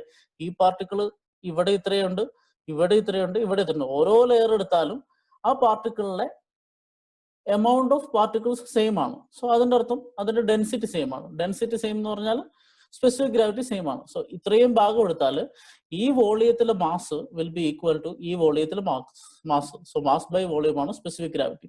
So this is specific gravity. Okay. So അടുത്തത്, ഇങ്ങനെയുള്ള കേസിൽ നമ്മളൊരു ഹൈഡ്രോമീറ്റർ മുക്കി കഴിഞ്ഞാൽ എന്താ സംഭവിക്കാന്ന് പറഞ്ഞാൽ, ഹൈഡ്രോമീറ്ററിന് താഴോട്ട് ഹൈഡ്രോമീറ്ററിന്റെ വെയിറ്റ് ആക്ട് ചെയ്യുന്നു, മേലോട്ട് നമ്മൾ ഏതൊരു ലിക്വിഡ് മോഡിൽ മുക്കിയാലും ബോയൻസി ഉണ്ടാവും അല്ലേ. സോ വെയിറ്റും ബോയൻസിയും ഈക്വൽ ആണെങ്കിൽ ഹൈഡ്രോമീറ്റർ എവിടെയാണോ മുക്കുന്നത് ആ പൊസിഷനിൽ സ്റ്റേ ചെയ്യും അല്ലെ. അതിന് നമ്മൾ ഇക്വിലിബ്രിയം എന്ന് പറയും. സോ ബോയൻസിയും വെയിറ്റും നോർമൽ ആയിട്ടാണെങ്കിൽ ഹൈഡ്രോമീറ്റർ അതിന്റെ പൊസിഷനിൽ നിൽക്കും. അതിനാണ് ഇക്വിലിബ്രിയം പൊസിഷൻ എന്ന് പറയാം. സോ സെഡിമെന്റേഷന് മുൻപ് സ്പെസിഫിക് ഗ്രാവിറ്റി സെയിം ആയതുകൊണ്ട് ഹൈഡ്രോമീറ്റർ മുക്കുമ്പോൾ സ്റ്റഡി ആയിട്ട് നിൽക്കുന്നു. അതിന് ഇക്വിലിബ്രിയം പൊസിഷൻ എന്ന് വിളിക്കുന്നു. ഇനി കുറച്ച് സമയം കഴിഞ്ഞു പാർട്ടിക്കിൾ സെറ്റിൽ ചെയ്യാൻ തുടങ്ങി. പാർട്ടിക്കിൾ സെറ്റിൽ ചെയ്യാൻ തുടങ്ങിയപ്പോൾ എന്താ സംഭവിക്കുക? ഈ വലിയ സൈസുള്ള പാർട്ടിക്കിൾ താഴോട്ട് പോകും, ചെറിയ സൈസുള്ള പാർട്ടിക്കിൾ കുറച്ച് പതുക്കെ വരുള്ളൂ. സോ ഓരോ ലെയർ എടുത്ത അതിന്റെ പ്രത്യേകത എന്താ? ഈ ലെയറിൽ സോയിൽ സാമ്പിളേ ഇല്ല, ഈ ലെയറിൽ കുറച്ചുണ്ട്, ഈ ലെയറിൽ കുറച്ചുണ്ട്, ഈ ലെയറിൽ കുറച്ചുകൂടി കൂടുന്നു. അങ്ങനെ ഏറ്റവും അടിയിലെത്തുമ്പോൾ കുറേ സോയിൽ ഉണ്ടാവും. സോ ഒരു പെർട്ടിക്കുലർ വോളിയം എടുത്താൽ അതിൽ സോയിൽ പാർട്ടിക്കിളിന്റെ മാസ് ഇവിടെ കൂടുതലാണ്, ഇവിടെ കുറവാണ്. അതായത് സ്പെസിഫിക് ഗ്രാവിറ്റി മുകളിൽ നിന്ന് താഴോട്ട് ഇൻക്രീസ് ചെയ്ത് വരുന്നു. താഴെ ഏറ്റവും കൂടുതൽ, മുകളിൽ ഏറ്റവും കുറവ്. സോ സ്പെസിഫിക് ഗ്രാവിറ്റി കൂടുന്നു. സോ ഏറ്റവും മുകളിലുള്ള ലൈറ്റർ ലിക്വിഡ് ആയിരിക്കും, ഏറ്റവും താഴെയുള്ളത് ഹെവിയർ ലിക്വിഡ് ആയിരിക്കും. സോ നമുക്കറിയാം ഏതൊരു ഒബ്ജക്റ്റും ഇക്വിലിബ്രിയത്തിലാവാനാണ് ശ്രമിക്കുക. സോ നമ്മൾ ഹൈഡ്രോമീറ്റർ മുക്കിക്കഴിഞ്ഞാൽ എന്ത് സംഭവിക്കും? ഹൈഡ്രോമീറ്ററിൽ ഇപ്പൊ മുക്കിക്കഴിഞ്ഞാൽ ഇവിടെ ലൈറ്റർ ലിക്വിഡ് ആണ്. ലൈറ്റർ ലിക്വിഡ് എന്ന് പറഞ്ഞാൽ അത് ഓഫർ ചെയ്യുന്ന ബോയൻസി കുറവായിരിക്കും. സോ ബോയൻസി കുറവാകുമ്പോൾ എന്താ സംഭവിക്കുക? ബോയൻസി മുകളിലോട്ട് ആക്ട് ചെയ്യുന്ന ഫോഴ്സ് ആണ്, വെയിറ്റ് താഴോട്ട് ആക്ട് ചെയ്യുന്ന ഫോഴ്സ് ആണ് അല്ലെ. സോ ബോയൻസി കുറയുമ്പോൾ എന്ത് സംഭവിക്കും? വെയിറ്റ് കൂടുതലായതുകൊണ്ട് പതുക്കെ ഈ ഹൈഡ്രോമീറ്റർ താഴോട്ട് പോകാൻ തുടങ്ങും. സോ ഹൈഡ്രോമീറ്റർ താഴോട്ട് നീങ്ങും. അങ്ങനെ സെഡിമെന്റേഷൻ പ്രോഗ്രസ് ചെയ്യുന്നതിനനുസരിച്ച് ഹൈഡ്രോമീറ്റർ താഴോട്ട് ഇങ്ങനെ വന്നുകൊണ്ടിരിക്കും. സോ നമ്മൾ ഇത്രയും തന്നെ ഡിസ്കസ് ചെയ്തത് എങ്ങനെയാണ് സ്പെസിഫിക് ഗ്രാവിറ്റി മെഷർ ചെയ്യാൻ ഉപയോഗിക്കുന്ന ഹൈഡ്രോമീറ്റർ നമ്മൾ ഉപയോഗിക്കുക എന്നാണ്. സോ ഒന്ന് ആലോചിച്ച് നോക്കി. സോ സ്പെസിഫിക് ഗ്രാവിറ്റി കോൺസ്റ്റന്റ് ആയിരുന്നപ്പോൾ ഹൈഡ്രോമീറ്റർ അവിടെ നിന്നു. സെഡിമെന്റേഷൻ നടക്കുമ്പോൾ layer by layer specific gravity കുറയും. അപ്പോൾ സ്പെസിഫിക് ഗ്രാവിറ്റി കുറയുന്നതിനനുസരിച്ച് ഹൈഡ്രോമീറ്റർ എന്ത് ചെയ്യും? പതുക്കെ താഴോട്ട് പോകും. അപ്പം ഓരോ ഡെപ്തിൽ, സോ നമ്മൾ നേരത്തെ പറഞ്ഞ HE ഇല്ലേ, സോ ഇവിടെ ഇങ്ങനെ സംഭവിക്കുന്ന സമയത്ത് ഇവിടെ ലൈറ്റർ ആയിരുന്നുകൊണ്ട് HE ഡെപ്തിൽ ഹൈഡ്രോമീറ്റർ എത്തണം. കുറച്ചും കൂടെ കഴിഞ്ഞാൽ അടുത്ത HE ഡെപ്തിലെത്തും, കുറച്ചുകൂടെ കഴിഞ്ഞാൽ HE ഡെപ്തിലെത്തും. അങ്ങനെ ഓരോ HE ഡെപ്തിലുള്ള സ്പെസിഫിക് ഗ്രാവിറ്റി വാല്യൂസ് അല്ലെങ്കിൽ RH വാല്യൂസ് നമുക്ക് എവിടെ നിന്ന് കിട്ടും? ഈ ഹൈഡ്രോമീറ്ററിന്റെ മൂവ്മെന്റ് അനുസരിച്ച് കിട്ടും. So we get specific gravities at different time intervals. So നമുക്ക് RH വാല്യൂ ഈ സമയത്ത്, സോ നമുക്ക് സമയവും RH അറിയുള്ളൂ, ഈ ഹൈറ്റ് നമുക്ക് മെഷർ ചെയ്യാൻ പറ്റില്ല. സോ സ്പെസിഫിക് ഗ്രാവിറ്റി കുറയുന്നതിനനുസരിച്ച്, അതായത് പാർട്ടിക്കിൾ സെറ്റിൽ ചെയ്യുന്നതിനനുസരിച്ച് താഴോട്ട് പോകുന്നു. സോ RH വാല്യൂ നമുക്ക് കിട്ടുന്നു, ടൈം കിട്ടുന്നു. ഇനി ഈ RH വാല്യൂ ടൈമും കിട്ടിയത് കൊണ്ട് നമുക്ക് കാര്യമില്ല. നമുക്ക് വേണ്ടത് എന്താ? ഡയമീറ്റർ ഓഫ് പാർട്ടിക്കിൾ ആണ്. ഡയമീറ്റർ ഓഫ് പാർട്ടിക്കിൾ കിട്ടണമെങ്കിൽ ആ ഇക്വേഷനിൽ നമുക്കറിയാം, നമുക്ക് HE വേണം, എത്ര ഹൈറ്റിലാണ് സെറ്റിൽ ചെയ്യണമെന്ന് അറിയണം. സോ അത് കണ്ടുപിടിക്കാൻ വേണ്ടി നമ്മൾ ചെയ്യുന്ന പ്രോസസ്സിനാണ് കാലിബ്രേഷൻ ഓഫ് ഹൈഡ്രോമീറ്റർ എന്ന് പറയാം. സോ കാലിബ്രേഷൻ ഓഫ് ഹൈഡ്രോമീറ്റർ എന്ന് പറഞ്ഞാൽ നമ്മളിപ്പം കുറച്ചു മുന്നേ കണ്ടു, ഒരു ലിക്വിഡ് മോഡിയത്തിൽ ഹൈഡ്രോമീറ്റർ എടുക്കുമ്പോൾ അത് താഴത്തേനനുസരിച്ച് പല സമയത്തുള്ള RH വാല്യൂസ് നമുക്ക് കിട്ടും. പക്ഷെ നമുക്ക് RH അല്ല വേണ്ടേ, RH വെച്ച് നമുക്ക് എന്ത് കണ്ടുപിടിക്കണം? എത്ര ഡെപ്തിനാണ് സെറ്റിൽമെന്റ് നടന്നിട്ടുള്ളത്, ആ ഡെപ്തിന് മുകളിലുള്ളതാണ് പെർസെന്റേജ് ഫൈനൽ നമ്മൾ കുറച്ച് മുമ്പ് കണ്ടല്ലോ. സോ ആ ഹൈറ്റ് ആണ് നമുക്ക് വേണ്ടത്. ആ ഹൈറ്റ് കണ്ടുപിടിക്കാൻ വേണ്ടി RH-നെയും HE-നെയും റിലേറ്റ് ചെയ്യുന്ന പ്രോസസ്സിനാണ് കാലിബ്രേഷൻ എന്ന് പറയുന്നത്. സോ നമുക്ക് കാലിബ്രേഷൻ എന്താന്ന് നോക്കാം. കാലിബ്രേഷന് മുന്നേ നമ്മൾ ആദ്യം ഒരു ബേസിക് പ്രിൻസിപ്പിളിലോട്ടാ പോകുന്നു. സോ നമ്മളൊരു കണ്ടെയ്നർ എടുത്തു, ആ കണ്ടെയ്നറിന്റെ ഏരിയ A എന്ന് വിചാരിക്കാം. ഒരു കണ്ടെയ്നർ എടുത്തു, ആ കണ്ടെയ്നറിന്റെ ഏരിയ A എന്ന് വിചാരിക്കാം. അതിനകത്ത് ഞാനൊരു ഹൈഡ്രോമീറ്റർ ഇമ്മേഴ്സ് ചെയ്യുമ്പോൾ എന്ത് സംഭവിക്കും? അതിലെ വാട്ടർ ലെവൽ റൈസ് ചെയ്യും അല്ലെ. നമ്മൾ ഏതൊരു ലിക്വിഡ് മീഡിയത്തിലേക്കും എന്തെങ്കിലും ഒബ്ജക്റ്റ് ഇട്ടാൽ എന്താ സംഭവിക്കുക? ആ ഒബ്ജക്റ്റിന്റെ വലുപ്പം എത്രയാണോ അത്രയും വലുപ്പത്തിലുള്ള വാട്ടർ മുകളിലോട്ട് റൈസ് ചെയ്യും. സോ ഈ ഹൈഡ്രോമീറ്റർ ഇതിനകത്തോട്ട് മുക്കി കഴിയുമ്പോൾ ഹൈഡ്രോമീറ്ററിന്റെ വോളിയം എന്താണോ ആ വോളിയത്തിനനുസരിച്ച് വാട്ടർ റൈസ് ചെയ്യും. ഇതായിരുന്നു ഇതിന്റെ ഇനീഷ്യൽ ലെവൽ. അതിൻ്റെ അകത്തോട്ട് നമ്മൾ ഹൈഡ്രോമീറ്റർ മുക്കി കഴിഞ്ഞപ്പോൾ വാട്ടർ റൈസ് ചെയ്തു. സോ എത്ര വാട്ടർ റൈസ് ചെയ്തു, എത്ര വോളിയം ഓഫ് വാട്ടർ റൈസ് ചെയ്തു എന്ന് പറഞ്ഞാൽ എത്രയാണോ ഹൈഡ്രോമീറ്ററിന്റെ വോളിയം അത്രയും വാട്ടറാണ് റൈസ് ചെയ്യുക. ഇനി ഹൈഡ്രോമീറ്ററിന്റെ വോളിയം പറയുമ്പോൾ നമ്മൾ ഒരിക്കലും ഈ നെക്ക് കൺസിഡർ ചെയ്യാറില്ല. നെക്കിന്റെ വോളിയം നമ്മൾ നെഗ്ലക്ട് ചെയ്യും. വോളിയം ഓഫ് ബൾബ് ആണ് എടുക്കുക. സോ ഹൈഡ്രോമീറ്റർ വാട്ടറിൽ മുക്കുമ്പോൾ റൈസ് ചെയ്യുന്ന വാട്ടറിന്റെ amount is nothing but the volume of the bulb. See this.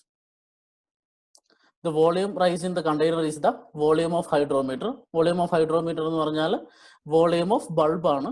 That is represented as VH. ഇതാണ് നമ്മുടെ കാൽക്കുലേഷന് വേണ്ട ബേസിക് കാര്യം. സോ കണ്ടെയ്നറിൽ ഹൈഡ്രോമീറ്റർ മുക്കി കഴിയുമ്പോൾ എത്ര റൈസ് വാട്ടർ ഉണ്ടാകുന്നോ അത് വോളിയം ഓഫ് ഹൈഡ്രോമീറ്റർ ആണ്. നമുക്ക് വോളിയം ഓഫ് ഹൈഡ്രോമീറ്റർ കിട്ടി. ഇനി ഇത് വെച്ച് നമ്മൾ കാലിബ്രേഷൻ നടത്താൻ പോകും. സോ കാലിബ്രേഷൻ നടത്താൻ വേണ്ടി നമുക്കൊരു കണ്ടെയ്നർ വേണം. ആ കണ്ടെയ്നറിൽ വാട്ടർ ഫിൽ ചെയ്തിട്ടുണ്ട്. സപ്പോസ് നമുക്ക് ഈ ഡെപ്തിലുള്ള റീഡിംഗ് ആണ് വേണ്ടത്. ഞാൻ പറഞ്ഞു നമ്മളിപ്പോൾ ചെയ്യാൻ പോകുന്ന ആക്ച്വലി എന്താ, ഓരോ ഡെപ്തിലും നമുക്ക് ഓരോ ടൈം ഇന്റർവെല്ലിൽ ഓരോ ഡെപ്ത് എത്തും. ആ ഓരോ ഡെപ്തിൽ RH വാല്യൂ നമുക്ക് കിട്ടും. പക്ഷെ HE അറിയില്ല അല്ലെ. സോ ഓരോ RHനും കറസ്പോണ്ടിങ് ആയിട്ടുള്ള HE നമുക്ക് കണ്ടുപിടിക്കണം. അതിനു വേണ്ടിയാണ് കാലിബ്രേഷൻ നടത്തുന്നത്. സോ നമ്മളൊരു ലെയർ ഫിക്സ് ചെയ്തു. ആ ലെയർ A ആണെന്ന് വിചാരിക്കാം. അതിന്റെ ഫ്രീ സർഫസിൽ നിന്ന് A വരെയുള്ള ഡിസ്റ്റൻസ് ആണ് എഫക്റ്റീവ് ഡെപ്ത് അല്ലെങ്കിൽ HE. സോ ടൈം T കഴിയുമ്പോൾ ഈ HE ഡെപ്തിലുള്ള റീഡിംഗ് ആണ് നമുക്ക് വേണ്ടതെന്ന് വിചാരിക്കാം. സോ ഇനി ഇതിന്റെ ഉള്ളിലോട്ട് നമ്മൾ ഹൈഡ്രോമീറ്റർ വെച്ചു. സോ ഇതിന്റെ ഉള്ളിലോട്ട് ഹൈഡ്രോമീറ്റർ വെക്കുമ്പോൾ എന്താ സംഭവിക്കാം, നേരത്തെ പറഞ്ഞതുപോലെ വാട്ടർ റൈസ് ചെയ്യും അല്ലെ. സോ വാട്ടർ റൈസ് ചെയ്യാന്ന് വെച്ചാൽ ആദ്യത്തെ ലെവൽ A ആയിരുന്നു. ആ എന്ന് വാട്ടർ A ഡാഷിലോട്ട് റൈസ് ചെയ്യും. BB വാട്ടർ BB ഡാഷിലോട്ട് റൈസ് ചെയ്യും. മനസ്സിലായല്ലോ. ഹൈഡ്രോമീറ്റർ മുക്കി കഴിയുമ്പോൾ വാട്ടർ റൈസ് ചെയ്യും. സോ A എന്ന ലെവലിൽ നിന്ന് കുറച്ച് മുകളിൽ A ഡാഷ് എത്തും. BB എന്നുള്ള ലെവലിൽ BB ഡാഷ് എത്തും. നമുക്ക് ആക്ച്വലി മെഷർ ചെയ്യേണ്ടത് A ആണ് നമ്മുടെ ഹൈറ്റ് അല്ലേ. സോ A ഹൈറ്റിലുള്ള സ്പെസിഫിക് ഗ്രാവിറ്റിയാണ് നമുക്ക് മെഷർ ചെയ്യേണ്ടത്. പക്ഷെ ഈ ആക്ച്വൽ A ഇപ്പൊ എവിടെ എത്തി, കുറച്ചുകൂടെ മുകളിലാണ് ഉള്ളത്. അവിടെയാണ് ഇപ്പൊ മെഷർ ചെയ്യുക. സോ വാട്ടർ റൈസ് ചെയ്യുന്നതുകൊണ്ടാണ്. സോ നമുക്ക് ഈ ഒരു ഫിഗർ വെച്ച് നമ്മുടെ എഫക്റ്റീവ് ഡെപ്ത്, സോ ഏത് ഹൈറ്റിലാണ് നമ്മൾ മെഷർ ചെയ്യുന്നത് ആ ഡെപ്ത് നമുക്ക് കണ്ടുപിടിക്കണം. അത് കണ്ടുപിടിക്കാൻ നമ്മൾ ആദ്യം ചെയ്യേണ്ടത് വാട്ടർ എത്ര റൈസ് ചെയ്തു എന്ന് കണ്ടുപിടിക്കണം. സോ ഈ കണ്ടെയ്നറിന്റെ ഏരിയ A ആണെന്ന് വിചാരിക്കാം. സോ വോളിയം V ആണല്ലേ. സോ നമ്മൾ ഇത് മുക്കി കഴിയുമ്പോൾ എത്ര വെള്ളം പൊളുങ്ങുന്നത് നമുക്കറിയാം അല്ലെ. എത്ര വോളിയം ഒബ്ജക്റ്റ് ആണോ നമ്മൾ ഇമേഴ്സ് ചെയ്യുന്നത് അത്രയും വോളിയം പൊങ്ങും.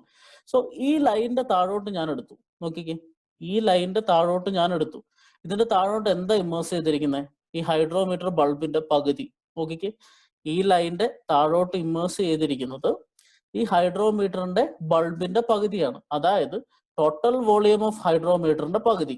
സോ ടോട്ടൽ വോളിയം ഓഫ് ഹൈഡ്രോമീറ്ററിന്റെ പകുതി ഇമേഴ്സ് ചെയ്യാന്ന് പറഞ്ഞാൽ ഇത് റൈസ് ചെയ്ത വോളിയം എത്രയായിരിക്കും, total volume of hydrometer by 2, VH/2 ആയിരിക്കില്ലേ. സോ ഈ ഹൈറ്റ് എത്രയായിരിക്കും. സോ വോളിയം അറിയാം, ഏരിയ അറിയാം. വോളിയം ബൈ ഏരിയ ആണ് എന്ത്, ഹൈറ്റ്. സോ VH ഹൈഡ്രോമീറ്ററിന്റെ വോളിയം ആണ്. ഏരിയ ക്രോസ് സെക്ഷൻ ആണെങ്കിൽ ഈ ഹൈറ്റ് എന്ന് പറഞ്ഞാൽ VH/2A ആയിരിക്കും. കാരണം എന്താ, ഇതിന്റെ പകുതിയാണ് താഴോട്ട് ഇമേഴ്സ് ചെയ്യുന്നത്. അപ്പം ആ പകുതിന്റെ വോളിയാണ് റൈസ് ചെയ്യുക. പകുതിന്റെ വോളിയം എന്ന് വെച്ചാൽ ഹൈഡ്രോമീറ്റർ ബൾബിന്റെ ടോട്ടൽ വോളിയം അല്ലെങ്കിൽ ഹൈഡ്രോമീറ്ററിന്റെ ടോട്ടൽ വോളിയത്തിന്റെ പകുതി, that is VH/2 divided by area VH/2A. നമ്മൾ മേലോട്ട് വന്ന് ഇവിടെ നോക്കുക. ഇവിടെ ഈ ലെവലിന്റെ താഴോട്ട് നോക്കിക്കഴിഞ്ഞാൽ ഹൈഡ്രോമീറ്റർ ബൾബ് മൊത്തത്തിൽ താഴെയാണ് അല്ലെ. സോ ഈ ലെവലിന്റെ താഴെ ഹൈഡ്രോമീറ്റർ ബൾബ് മൊത്തത്തിൽ മുങ്ങിക്കിടക്കുകയാണ്. സോ മൊത്തത്തിൽ മുങ്ങിക്കിടക്കുക എന്ന് വെച്ചാൽ എത്ര റൈസ് ചെയ്തിട്ടുണ്ടാവും. സോ ടോട്ടൽ ഹൈഡ്രോമീറ്ററിന്റെ വോളിയം റൈസ് ചെയ്തിട്ടുണ്ടാവില്ലേ. സോ ഇവിടെ പകുതിയായിരുന്നു, അതുകൊണ്ടാണ് പകുതി. ഇവിടെ മുഴുവനാണ്, അതുകൊണ്ട് ഇവിടെ മുഴുവൻ റൈസ് ചെയ്യും. So you will get the answer as VH/A. So ഇവിടെ VH/2A റൈസ് ചെയ്യും, VH/A റൈസ് ചെയ്യും. നമുക്ക് വേണ്ടത് HE ആണല്ലേ. സോ നമുക്ക് ഈ ഡിസ്റ്റൻസുകളൊക്കെ അറിയണം. സോ അതിന് നമ്മുടെ ഹൈഡ്രോമീറ്റർ ബൾബില്ലേ, ഹൈഡ്രോമീറ്റർ ബൾബിന്റെ ഹൈറ്റ് H ആണെന്ന് വിചാരിക്കാം. H is the height of the hydrometer bulb. അപ്പൊ ഇവിടെ തൊട്ട് ഈ ലൈൻ വരെ എത്ര ഡിസ്റ്റൻസ് ആയിരിക്കും, H/2. ഇത് പൊങ്ങിയത് കൃത്യം ഹാഫിലാണ് കേട്ടോ. സോ H/2, ഇത് H/2. ടോട്ടൽ ഹൈറ്റ് H ആണെങ്കിൽ ഇതും H/2, ഇതും H/2 എന്ന് കിട്ടി. നമുക്കിത് ബാക്കിയുള്ളത് ഈ ഹൈറ്റ് ആണല്ലേ. സോ നമ്മൾ ഹൈഡ്രോമീറ്റർ മുക്കി കഴിഞ്ഞാൽ ഇവിടെ ഒരു റീഡിംഗ് ഉണ്ടാവും. സോ ഇവിടെ തൊട്ട് ആ റീഡിംഗ് വരെയുള്ള ഹൈറ്റിനെ ഞാൻ H എന്ന് വിളിച്ചു.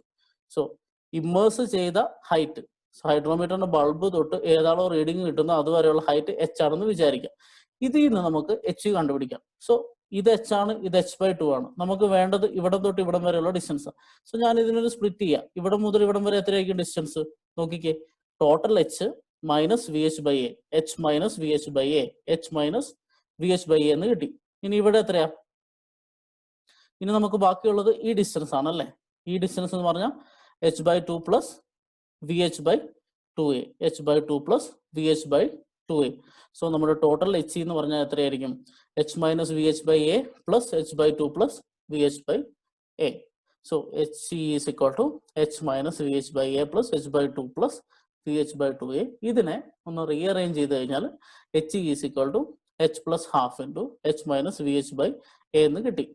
സോ നമ്മളൊരു ഹൈഡ്രോമീറ്റർ ഇമ്മേഴ്സ് ചെയ്ത് കഴിഞ്ഞാൽ ഒരു ഹൈഡ്രോമീറ്റർ റീഡിങ് നമുക്ക് അറിയാമെങ്കിൽ അത് എത്ര ഹൈറ്റിലാണെന്ന് നമുക്ക് മനസ്സിലാക്കാൻ പറ്റും. ഓക്കെ, അങ്ങനെ ഇപ്പൊ ഇവിടെ ഒരു ഹൈഡ്രോമീറ്റർ RH വാല്യൂ ഉണ്ടാവില്ലേ, ആ RH കറസ്പോണ്ടിങ് ആയിട്ടുള്ള H കിട്ടി. ഇതുപോലെ ഓരോ RH കറസ്പോണ്ടിങ് ആയിട്ടുള്ള H നമുക്ക് കിട്ടും. സോ അങ്ങനെ ഈ ടെസ്റ്റ് പ്രൊസീജിയർ റിപ്പീറ്റ് ചെയ്യുക. സോ നമുക്ക് ഇങ്ങനെ ഒരു ടേബിൾ കിട്ടും. ഒരു RH കറസ്പോണ്ടിങ് ആയിട്ടുള്ള H, ഒരു RH അങ്ങനെ എല്ലാ RH കറസ്പോണ്ടിങ് ആയിട്ടുള്ള H കിട്ടും. ഇനി ഇത് രണ്ടും കൂടെ കമ്പൈൻ ചെയ്ത് ഒരു ചാർട്ട് വരയ്ക്കും. So effective depth versus hydrometer reading ഇങ്ങനെ ഒരു സ്ട്രേറ്റ് ലൈൻ ആണ്. സോ നമ്മൾ ഹൈഡ്രോമീറ്റർ വാട്ടറിൽ മുക്കി കഴിഞ്ഞാൽ അതിൽ ഏതാണോ റീഡിങ് വരുന്നത് ആ റീഡിങ്ങിന് കറസ്പോണ്ടിങ് ആയിട്ട് അത് ഏത് ഡെപ്തിലാണ് മെഷർ ചെയ്തതെന്ന് നമുക്ക് ഈ കർവിൽ നിന്ന് കിട്ടും. അതെല്ലാം നമുക്ക് ആവശ്യം, അതാണ് കാലിബ്രേഷൻ എന്ന് പറയാം. സോ കാലിബ്രേഷൻ എന്ന് പറഞ്ഞാൽ നമ്മൾ ഹൈഡ്രോമീറ്ററിൽ മുക്കി കഴിഞ്ഞാൽ ഏത് റീഡിംഗ് ആണോ കിട്ടുന്നത് ആ റീഡിങ്ങിന് കറസ്പോണ്ടിങ് ആയിട്ടുള്ള ഡെപ്ത് നമുക്ക് ഇതിൽ നിന്ന് കിട്ടും. This is known as calibration. So നമുക്ക് ഇപ്പൊ എന്തൊക്കെ കിട്ടി?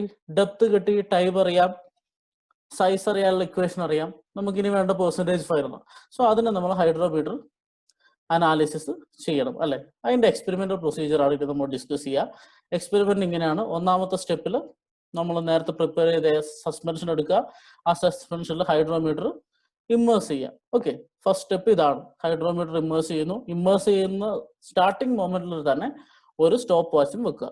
സോ സസ്പെൻഷനിലോട്ട് ഹൈഡ്രോമീറ്റർ ഇമ്മേഴ്സ് ചെയ്തു, സ്റ്റോപ്പ് വാച്ച് വെച്ചു. എന്നിട്ട് നമ്മൾ ഇതിന് റീഡിംഗ് എടുക്കാൻ തുടങ്ങുക. സോ ആദ്യത്തെ സെറ്റ് ഓഫ് റീഡിംഗ് ഇതാണ്. 0.5 മിനിറ്റ്, 1 മിനിറ്റ്, 2 മിനിറ്റ്, 4 മിനിറ്റ്. ഈ 0.5 മിനിറ്റിലും 1 മിനിറ്റിലും 2 മിനിറ്റിലും 4 മിനിറ്റിലുള്ള ഹൈഡ്രോമീറ്റർ റീഡിംഗ് എടുത്തു, അതാണ് RH. അടുത്ത സ്റ്റെപ്പിൽ നമ്മൾ 4 റീഡിംഗ് എടുത്തു കഴിയുമ്പോൾ ഈ ഹൈഡ്രോമീറ്ററിനെ ഒന്ന് പുറത്തെടുക്കുക. എന്നിട്ട് ഡിസ്റ്റിൽഡ് വാട്ടറിൽ ഒന്ന് മുക്കുക. സോ കുറച്ച് നേരം ഡിസ്റ്റിൽഡ് വാട്ടറിൽ മുക്കി വെക്കുക. അതിനെ ഒന്ന് ക്ലെൻസ് ചെയ്യണം. നമ്മൾ സോയിൽ സൊല്യൂഷനിലോട്ട് ഇട്ടത് അല്ലേ. സോ അതിനെ ക്ലീൻ ചെയ്യാൻ വേണ്ടി ഒരു ഡിസ്റ്റിൽഡ് വാട്ടർ മീഡിയത്തിൽ കുറച്ച് നേരം നമ്മൾ മുക്കി വെക്കാം. എന്നിട്ട് പിന്നെയും നമ്മൾ എക്സ്പെരിമെന്റ് കണ്ടിന്യൂ ചെയ്യും. സോ 4 മിനിറ്റ് വരെയുള്ള റീഡിംഗ് എടുത്തു. ഇനി അങ്ങോട്ട് 8 മിനിറ്റ്, 15 മിനിറ്റ്, 30 മിനിറ്റ് അങ്ങനെ തുടങ്ങി 24 മണിക്കൂർ വരെ നമ്മൾ ചെയ്യുന്നു. ഇങ്ങനെ ചെയ്യുമ്പോൾ ശ്രദ്ധിക്കേണ്ടത് എന്താ? നേരത്തെ നമ്മൾ ഒരുമിച്ച് 4 റീഡിംഗ് എടുത്തായിരുന്നു അല്ലേ. ഇനി അടുത്ത തവണ ചെയ്യുമ്പോൾ ഓരോ തവണ നമ്മൾ 8 മിനിറ്റിൽ ഒരു 20 സെക്കൻഡ് മുന്നേ നമ്മൾ മുക്കി വെക്കും. എന്നിട്ട് റീഡിംഗ് എടുക്കും. ശ്രദ്ധിച്ച് അതെടുത്തിട്ട് വീണ്ടും ഈ ഡിസ്റ്റിൽഡ് വാട്ടറിൽ വെച്ച് ക്ലീൻ ചെയ്യും. അങ്ങനെ ഓരോ റീഡിങ്ങും എടുക്കുന്നതിന് 20 സെക്കൻഡ് മുൻപ് നമ്മൾ ഈ ഹൈഡ്രോമീറ്റർ റിമൂവ് ചെയ്തിട്ട് റീഡിംഗ് എടുക്കും. സോ ഇതാണ് എക്സ്പെരിമെന്റൽ പ്രൊസീജിയർ എന്ന് പറയുന്നത്. ഹൈഡ്രോമീറ്റർ മുക്കുന്നു, ഈ ടൈം ഇന്റർവെല്ലിലൊക്കെ റീഡിംഗ് എടുക്കുന്നു. ഇത്രയേ ഉള്ളൂ എക്സ്പെരിമെന്റ്. എക്സ്പെരിമെന്റ് സിമ്പിൾ ആണ്. ഇനി നമുക്ക് കുറച്ച് കറക്ഷൻസ് ഉണ്ട്. ഇപ്പൊ നമുക്ക് ഓരോ ഹൈറ്റിനും കറസ്പോണ്ടിങ് ആയിട്ടുള്ള ഹൈഡ്രോമീറ്റർ റീഡിംഗ് കിട്ടിയില്ലേ. പക്ഷെ ആ ഹൈഡ്രോമീറ്റർ റീഡിംഗ് എല്ലാം നമ്മൾ നേരിട്ട് എടുക്കുക. കാരണം കുറച്ച് ഫാക്ടേഴ്സ് കൊണ്ട് ഹൈഡ്രോമീറ്ററിൽ കറക്ഷൻസ് ഉണ്ടാവാം. സോ അതിൽ ഒന്നാമത്തത് മെനിസ്കസ് കറക്ഷൻ. മെനിസ്കസ് കറക്ഷൻ എന്ന് പറഞ്ഞാൽ നമ്മൾ ഏതൊരു ഗ്ലാസും വാട്ടറിൽ മുക്കിയാൽ എന്ത് സംഭവിക്കും? 2 സർഫസസ് ആണല്ലേ. അപ്പൊ സർഫസ് ടെൻഷൻ സംഭവിക്കും. സർഫസ് ടെൻഷൻ സംഭവിക്കുമ്പോൾ എന്ത് ചെയ്യും? മെനിസ്കസ് ഫോം ചെയ്യും. നമ്മളിത് ഹൈഡ്രോളജി പഠിച്ചു. സോ മെനിസ്കസ് ഫോം ചെയ്ത് കഴിയുമ്പോൾ എന്താ സംഭവിക്കുക? നമുക്ക് ആക്ച്വൽ ആയിട്ട് റീഡിങ് ഇതായിരുന്നു അല്ലെ. ഇതാണ് വാട്ടർ സർഫസ്. സോ അതായിരുന്നു ആക്ച്വൽ റീഡിങ്. പക്ഷെ ഇതിൽ ഹൈഡ്രോമീറ്ററിൽ നിന്ന് നമുക്ക് കിട്ടുന്ന റീഡിങ് കുറച്ചുകൂടെ മുകളിലാണ്. Reading obtained in hydrometer is little higher. നിങ്ങൾക്ക് ഈ ഫിഗർ കണ്ടാൽ മനസ്സിലാവും. മേളിൽ നിന്ന് താഴോട്ട് വാല്യൂ കൂടി വരികയാണ്. സോ ഇവിടെയുള്ള വാല്യൂ ആക്ച്വലി ഹയർ ആയിരുന്നു. അതായത് ആക്ച്വൽ ഹൈഡ്രോമീറ്റർ റീഡിങ് ഹയർ ആയിരുന്നു. റീഡിങ് ഒബ്റ്റെയിൻഡ് അതിനേക്കാൾ ചെറുതാണ്. നോക്കിക്കേ, വലുത് താഴെയും ചെറുത് മേലെയല്ലേ. സോ വലിയ വാല്യൂയേക്കാൾ കുറഞ്ഞ വാല്യൂ ആണ് നമുക്ക് ആക്ച്വലി റീഡിംഗ് കിട്ടുന്നത്. സോ നമുക്കൊരു കറക്ഷൻ അപ്ലൈ ചെയ്യണം. ആ കറക്ഷൻ എന്ന് പറഞ്ഞാൽ ഈ ഡിസ്റ്റൻസ് ആണ്. So actual reading is higher than the obtained reading. So we have to apply the correction. So correction കൂടുതലായതുകൊണ്ട് ഇറ്റ് ഈസ് പോസിറ്റീവ്. സോ നമുക്ക് കിട്ടിയ വാല്യൂവിനോട് ഈ ഡിസ്റ്റൻസ് കൂട്ടുകയാണ് വേണ്ടത്. സോ കിട്ടിയ value plus this correction is the actual reading. So correction is positive. Meniscus correction നമ്മൾ CM എന്നാണ് റെപ്രസെന്റ് ചെയ്യുക. സോ ഇതാണ് ഒന്നാമത്തെ കറക്ഷൻ. രണ്ടാമത്തെ correction temperature correction. So temperature correction എന്ന് പറഞ്ഞാൽ നമ്മളൊരു ലിക്വിഡ് മീഡിയം ഉണ്ടാക്കുന്നു എന്ന് പറഞ്ഞു, അത് അതിന്റെ കാലിബ്രേറ്റ് ചെയ്യുന്നു പറഞ്ഞില്ലേ. സോ ഹൈഡ്രോമീറ്റർ കാലിബ്രേറ്റ് ചെയ്ത കാലിബ്രേഷൻ ചാർട്ട് ഉണ്ടാക്കുന്ന ടെമ്പറേച്ചർ 27 ഡിഗ്രി സെൽഷ്യസ് ആണ്. സോ നമ്മൾ ഉപയോഗിക്കുന്ന സൊല്യൂഷന്റെ ടെമ്പറേച്ചർ എന്ന് പറയുന്നത് 27 ഡിഗ്രി സെൽഷ്യസ് ആണ്. ഹൈഡ്രോമീറ്ററിന്റെ കാലിബ്രേഷൻ. പക്ഷെ ആക്ച്വലിൽ നമ്മൾ ഒരു സൊല്യൂഷൻ എടുത്തു കഴിഞ്ഞാൽ കൃത്യം 27 ഡിഗ്രി സെൽഷ്യസ് ആയിരുന്നു. അതിനേക്കാൾ കൂടുതലാവാം, അതിനേക്കാൾ കുറവായിരിക്കും. സോ അതിനേക്കാൾ കൂടുതലായാലും എന്താ സംഭവിക്കുക?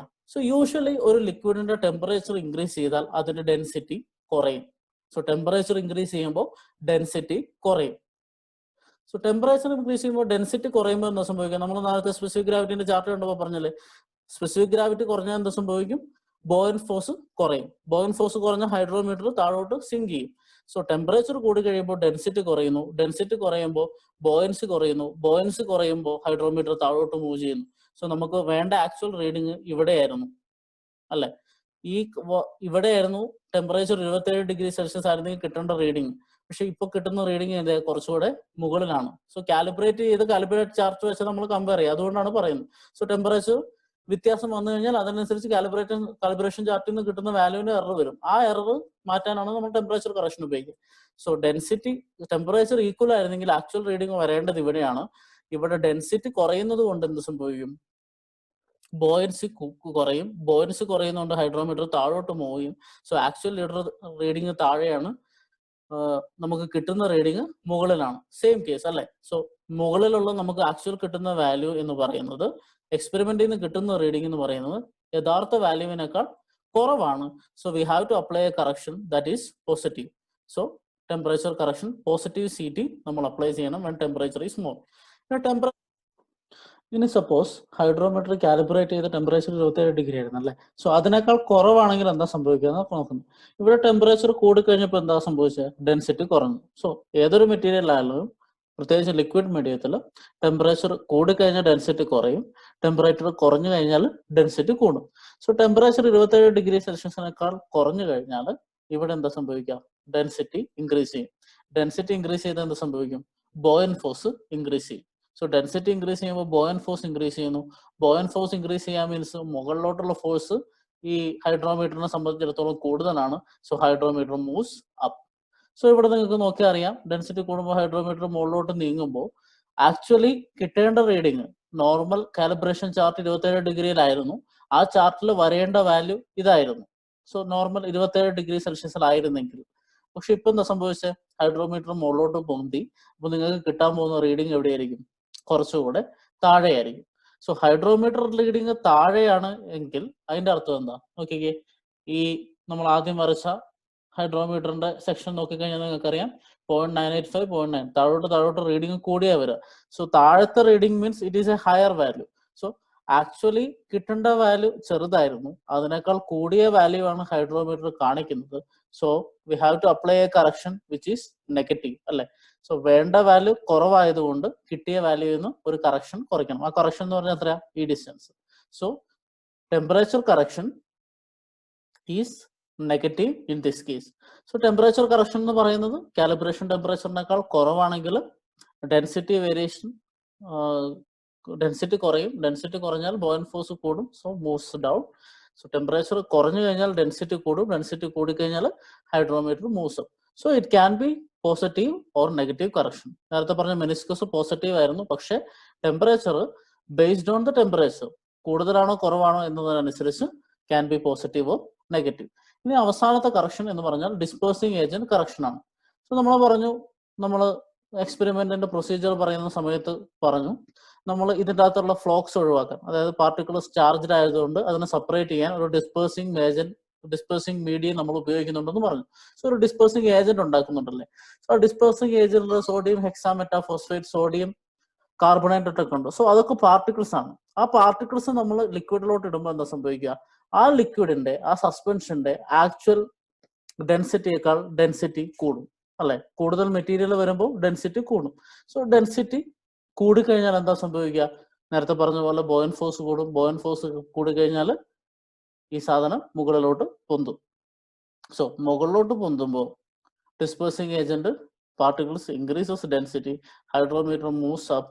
So negative correction. അഗെയിൻ നേരത്തെ പറഞ്ഞതുപോലെ ടെമ്പറേച്ചർ കുറയുന്ന കേസിൽ പറഞ്ഞതുപോലെ ഹൈഡ്രോമീറ്റർ മുകളിലോട്ട് പൊന്തിയാൽ നമുക്ക് ആക്ച്വലി വേണ്ട റീഡിങ് മുകളിലാണ്. അതായത് ഹൈഡ്രോമീറ്ററിന്റെ മുകളിൽ വേണ്ട ഒരു റീഡിംഗ് ആയിരുന്നു എന്ന് വെച്ചാൽ ചെറിയ വാല്യൂ ആണ് അല്ലെ? സോ ഹൈഡ്രോമീറ്ററിന്റെ താഴത്തെ വാല്യൂ ആണ് നമുക്ക് ആക്ച്വൽ ആയിട്ട് റീഡിങ് കിട്ടുന്നത്. അത് ആക്ച്വൽ വാല്യൂവിനേക്കാൾ ചെറുതാണ്, സോറി വലുതാണ്. സോ നമുക്ക് വേണ്ട വാല്യൂ എന്താണ്? നെഗറ്റീവ് കറക്ഷൻ അപ്ലൈ ചെയ്ത് ചെറുതാക്കണം. So the correction due to dispersing agent is negative. So ഇതാണ് നമ്മുടെ കറക്ഷൻസ്. സോ നമ്മൾ ഹൈഡ്രോമീറ്റർ അനാലിസിസ് ചെയ്ത് നമുക്കൊരു റീഡിങ് കിട്ടി. ആ റീഡിങ് RH ആണെന്ന് വിചാരിക്കാം. ആ RH നിന്ന് നമ്മൾ നമ്മുടെ കാൽക്കുലേഷന് വേണ്ടി ഉപയോഗിക്കേണ്ടത് കറക്റ്റഡ് റീഡിംഗ് ആണ്. ആ കറക്റ്റഡ് റീഡിംഗ് എന്ന് പറയുന്നത് R എന്ന് റെപ്രസെന്റ് ചെയ്താൽ R is equal to RH plus correction due to meniscus minus correction due to dispersing agent and then based on the temperature of the experiment plus or minus CT, അതായത് temperature correction. ഇതാണ് നമ്മൾ finally ഉപയോഗിക്കുന്ന R value എന്ന് പറയുന്നത്. R value എന്ന് വെച്ചാൽ നമുക്ക് ഹൈഡ്രോമീറ്ററിൽ നിന്ന് കിട്ടുന്ന വാല്യൂ. സോ നമ്മുടെ എക്സ്പെരിമെന്റ് കഴിഞ്ഞു. എക്സ്പെരിമെന്റിൽ നിന്ന് നമുക്ക് എന്ത് കിട്ടി? ഓരോ ടൈം ഇന്റർവെല്ലിലുള്ള RH വാല്യൂസ് കിട്ടി. എന്നിട്ട് നമ്മൾ അതിനെ കറക്റ്റ് ചെയ്തു. എന്നിട്ട് ടാബുലാർ ഫോമിൽ ആക്കിയെന്ന് വിചാരിക്കുക. സോ 0.5 മിനിറ്റിൽ കറക്റ്റഡ് RH, 1 മിനിറ്റിൽ കറക്റ്റഡ് RH. സോ ഇത്രയും ടൈം ഇന്റർവെല്ലിൽ RH വാല്യൂസ് നമുക്ക് കിട്ടി. ഇനി ഇതിൽ നിന്ന് നമ്മൾ എന്ത് ചെയ്യും? നമ്മുടെ കാലിബ്രേഷൻ ചാർട്ട് എടുക്കും. കാലിബ്രേഷൻ ചാർട്ടിൽ നമുക്ക് എന്തറിയാം? അപ്പം ഹൈഡ്രോമീറ്റർ റീഡിംഗ് അറിയാം. ഓരോ ടൈം ഇന്റർവെല്ലിൽ ഹൈഡ്രോമീറ്റർ റീഡിംഗ് അറിയാം. സോ അതിന് കറസ്പോണ്ടിങ് ആയിട്ടുള്ള എഫക്റ്റീവ് ഡെപ്ത് ഈ ചാർട്ടിൽ നിന്ന് എടുക്കാം. സോ ഇപ്പൊ 0.5 മിനിറ്റിൽ എനിക്ക് 5 എന്ന് പറഞ്ഞൊരു റീഡിംഗ് ആണ് ഹൈഡ്രോമീറ്ററിൽ കിട്ടിയതെങ്കിൽ അതിന് കറസ്പോണ്ടിങ് ആയിട്ടുള്ള എഫക്റ്റീവ് ഡെപ്ത് ഈ ചാർട്ടിൽ നിന്ന് ഞാൻ എടുക്കുന്നു. അങ്ങനെ ഓരോ ടൈമിലുള്ള ഓരോ ഹൈഡ്രോമീറ്റർ റീഡിങ്ങിനുള്ള എഫക്റ്റീവ് ഡെപ്ത് എടുക്കുന്നു. ഇനി എന്നിട്ട് നമ്മൾ എന്ത് കണ്ടുപിടിക്കണം? പാർട്ടിക്കിൾ സൈസ് കണ്ടുപിടിക്കണം. പാർട്ടിക്കിൾ സൈസ് കണ്ടുപിടിക്കാൻ നമ്മൾ നേരത്തെ ഒരു ഇക്വേഷൻ കണ്ടു അല്ലെ? D is equal to root of K 18 eta by gamma S minus gamma L Hc by 60t. നമുക്ക് ടൈം ഇന്റർവെൽ അറിയാം. ഈ കാലിബ്രേഷൻ ചാർട്ടിൽ Hc കണ്ടുപിടിച്ചു. ഇതൊക്കെ ഫ്ലൂയിഡ് പ്രോപ്പർട്ടീസ് ആണ്, കോൺസ്റ്റന്റ് ആണ്. സോ ഇതിൽ നിന്ന് നമുക്ക് എന്ത് കിട്ടി? പാർട്ടിക്കിൾ സൈസ് കിട്ടി. സോ പാർട്ടിക്കിൾ സൈസ് കിട്ടി. ഇനി നമുക്ക് വേണ്ടത് എന്താ? Percentage final. എങ്ങനെയാ പെർസെൻറ്റേജ് ഫൈനൽ കണ്ടുപിടിക്കാന്ന് വെച്ചാൽ അതിന് ഒരു ഇക്വേഷൻ ഉണ്ട്. ഇക്വേഷന്റെ ഡെറിവേഷൻ നമുക്ക് ആവശ്യമില്ല. നമ്മൾ ഈ എക്സ്പെരിമെന്റ് ചെയ്ത സൊല്യൂഷനും സോയിലും ഒക്കെ വെച്ച് നമ്മൾ ഇങ്ങനെ ഒരു ഇക്വേഷൻ ഡിറൈവ് ചെയ്യും. Percentage final is equal to G minus G minus 1 into R by MS into 100. So ഇതാണ് പെർസെൻറ്റേജ് ഫൈനൽ. സോ പെർസെൻറ്റേജ് ഫൈനലിൽ G എന്ന് വെച്ചാൽ സ്പെസിഫിക് ഗ്രാവിറ്റി ഓഫ് സോളിഡ്സ്. നമുക്ക് സോളിഡ്സിന്റെ ഹൈഡ്രോമീറ്റർ അനാലിസിസ് ആണ് നടത്തുന്നത്. സോ അതിന്റെ സ്പെസിഫിക് ഗ്രാവിറ്റി ആണ് G. അത് നമുക്ക് സ്പെസിഫിക് ഗ്രാവിറ്റി ടെസ്റ്റ് വെച്ച് കണ്ടുപിടിക്കാവുന്നേ ഉള്ളൂ. Next corrected RH. Corrected RH ആണ് ഈ R എന്ന് പറയുന്നത്. കറക്റ്റഡ് RH നമ്മൾ നേരത്തെ കണ്ടു. മെനിസ്കസ് കറക്ഷനും ടെമ്പറേച്ചർ കറക്ഷനും പിന്നെ അവസാനത്തെ ഡിസ്പേഴ്സിംഗ് ഏജന്റ് കറക്ഷനും ചെയ്ത് കഴിഞ്ഞിട്ടുള്ള ഹൈഡ്രോമീറ്റർ വാല്യൂ ആണ് കറക്റ്റഡ് RH. സോ അത് നമുക്കുണ്ട്. MS എന്ന് പറഞ്ഞാൽ മാസ് ഓഫ് സോളിഡ്സ്. നമ്മൾ ടെസ്റ്റ് ചെയ്യുന്നതിന് മുമ്പ് മാസ് എടുത്താൽ മതി. സോ നമുക്ക് G അറിയാം, R അറിയാം, MS അറിയാം. You can find the percentage final. So നമുക്ക് എന്ത് കിട്ടി? പാർട്ടിക്കിൾ സൈസ് കിട്ടി, പെർസെൻറ്റേജ് ഫൈനൽ കിട്ടി. What you can do? You can plot A particle size distribution curve. So നമ്മുടെ ഏത് പാർട്ടിക്കിൾ സൈസ് അനാലിസിസ് എക്സ്പെരിമെന്റ് ചെയ്താലും അതിന്റെ ഔട്ട്പുട്ട് എന്ന് പറയുന്നത് പാർട്ടിക്കിൾ സൈസ് ഡിസ്ട്രിബ്യൂഷൻ കർവ് ആണ്. ഇതിൽ നിന്നാണ് നമ്മൾ ഇനി കുറച്ച് കോഎഫിഷ്യൻസും മോഡുലസും ഒക്കെ വെച്ചിട്ട് നമ്മുടെ ഷേപ്പ് ഓഫ് ഗ്രാഫ് ഒക്കെ വെച്ചിട്ട് നമ്മൾ എന്തിനെ ഡിസൈഡ് ചെയ്യുക, ഏത് ക്ലാസിഫിക്കേഷൻ ആണ്, ഈ സോയിൽ ഏത് കാറ്റഗറിയിലാണെന്ന് ഡിസൈഡ് ചെയ്യുക. സോ നമ്മുടെ ഔട്ട്പുട്ട് എന്ന് പറയുന്ന പാർട്ടിക്കിൾ സൈസ് ഡിസ്ട്രിബ്യൂഷൻ കർവ് ആണ്. അത് കണ്ടുപിടിക്കാൻ വേണ്ടി നമ്മൾ സെഡിമെന്റേഷൻ അനാലിസിസ് ബൈ ഹൈഡ്രോമീറ്ററിൽ സൈസ് കണ്ടുപിടിച്ചു, പെർസെൻറ്റേജ് ഫൈനൽ കണ്ടുപിടിച്ചു. Now plot a graph between percentage final and size with size in the X axis and percentage final in Y axis. നമുക്ക് കഴിഞ്ഞ ക്ലാസ്സിൽ പറഞ്ഞു പാർട്ടിക്കിൾ സൈസ് ഡിസ്ട്രിബ്യൂഷൻ കർവിന്റെ എക്സ് ആക്സിസ്, അതായത് size of particle axis എപ്പോഴും log graph ആയിരിക്കും. So ഇതൊരു semi log graph ആണ്. സോ പ്ലോട്ട് ചെയ്യുക. ഇനി ഇതിൻ്റെ അകത്ത് നിന്ന് ഏതൊക്കെ വാല്യൂ ആണ് കിട്ടുക, ഈ ഷേപ്പ് വെച്ചിട്ട് എന്തൊക്കെ വ്യത്യാസമാണ് വരിക, ഏതൊക്കെ ക്ലാസിഫിക്കേഷൻ ആണ് ഉള്ളത് എന്ന് നമ്മൾ അടുത്ത ക്ലാസ്സിൽ കാണാം. So by.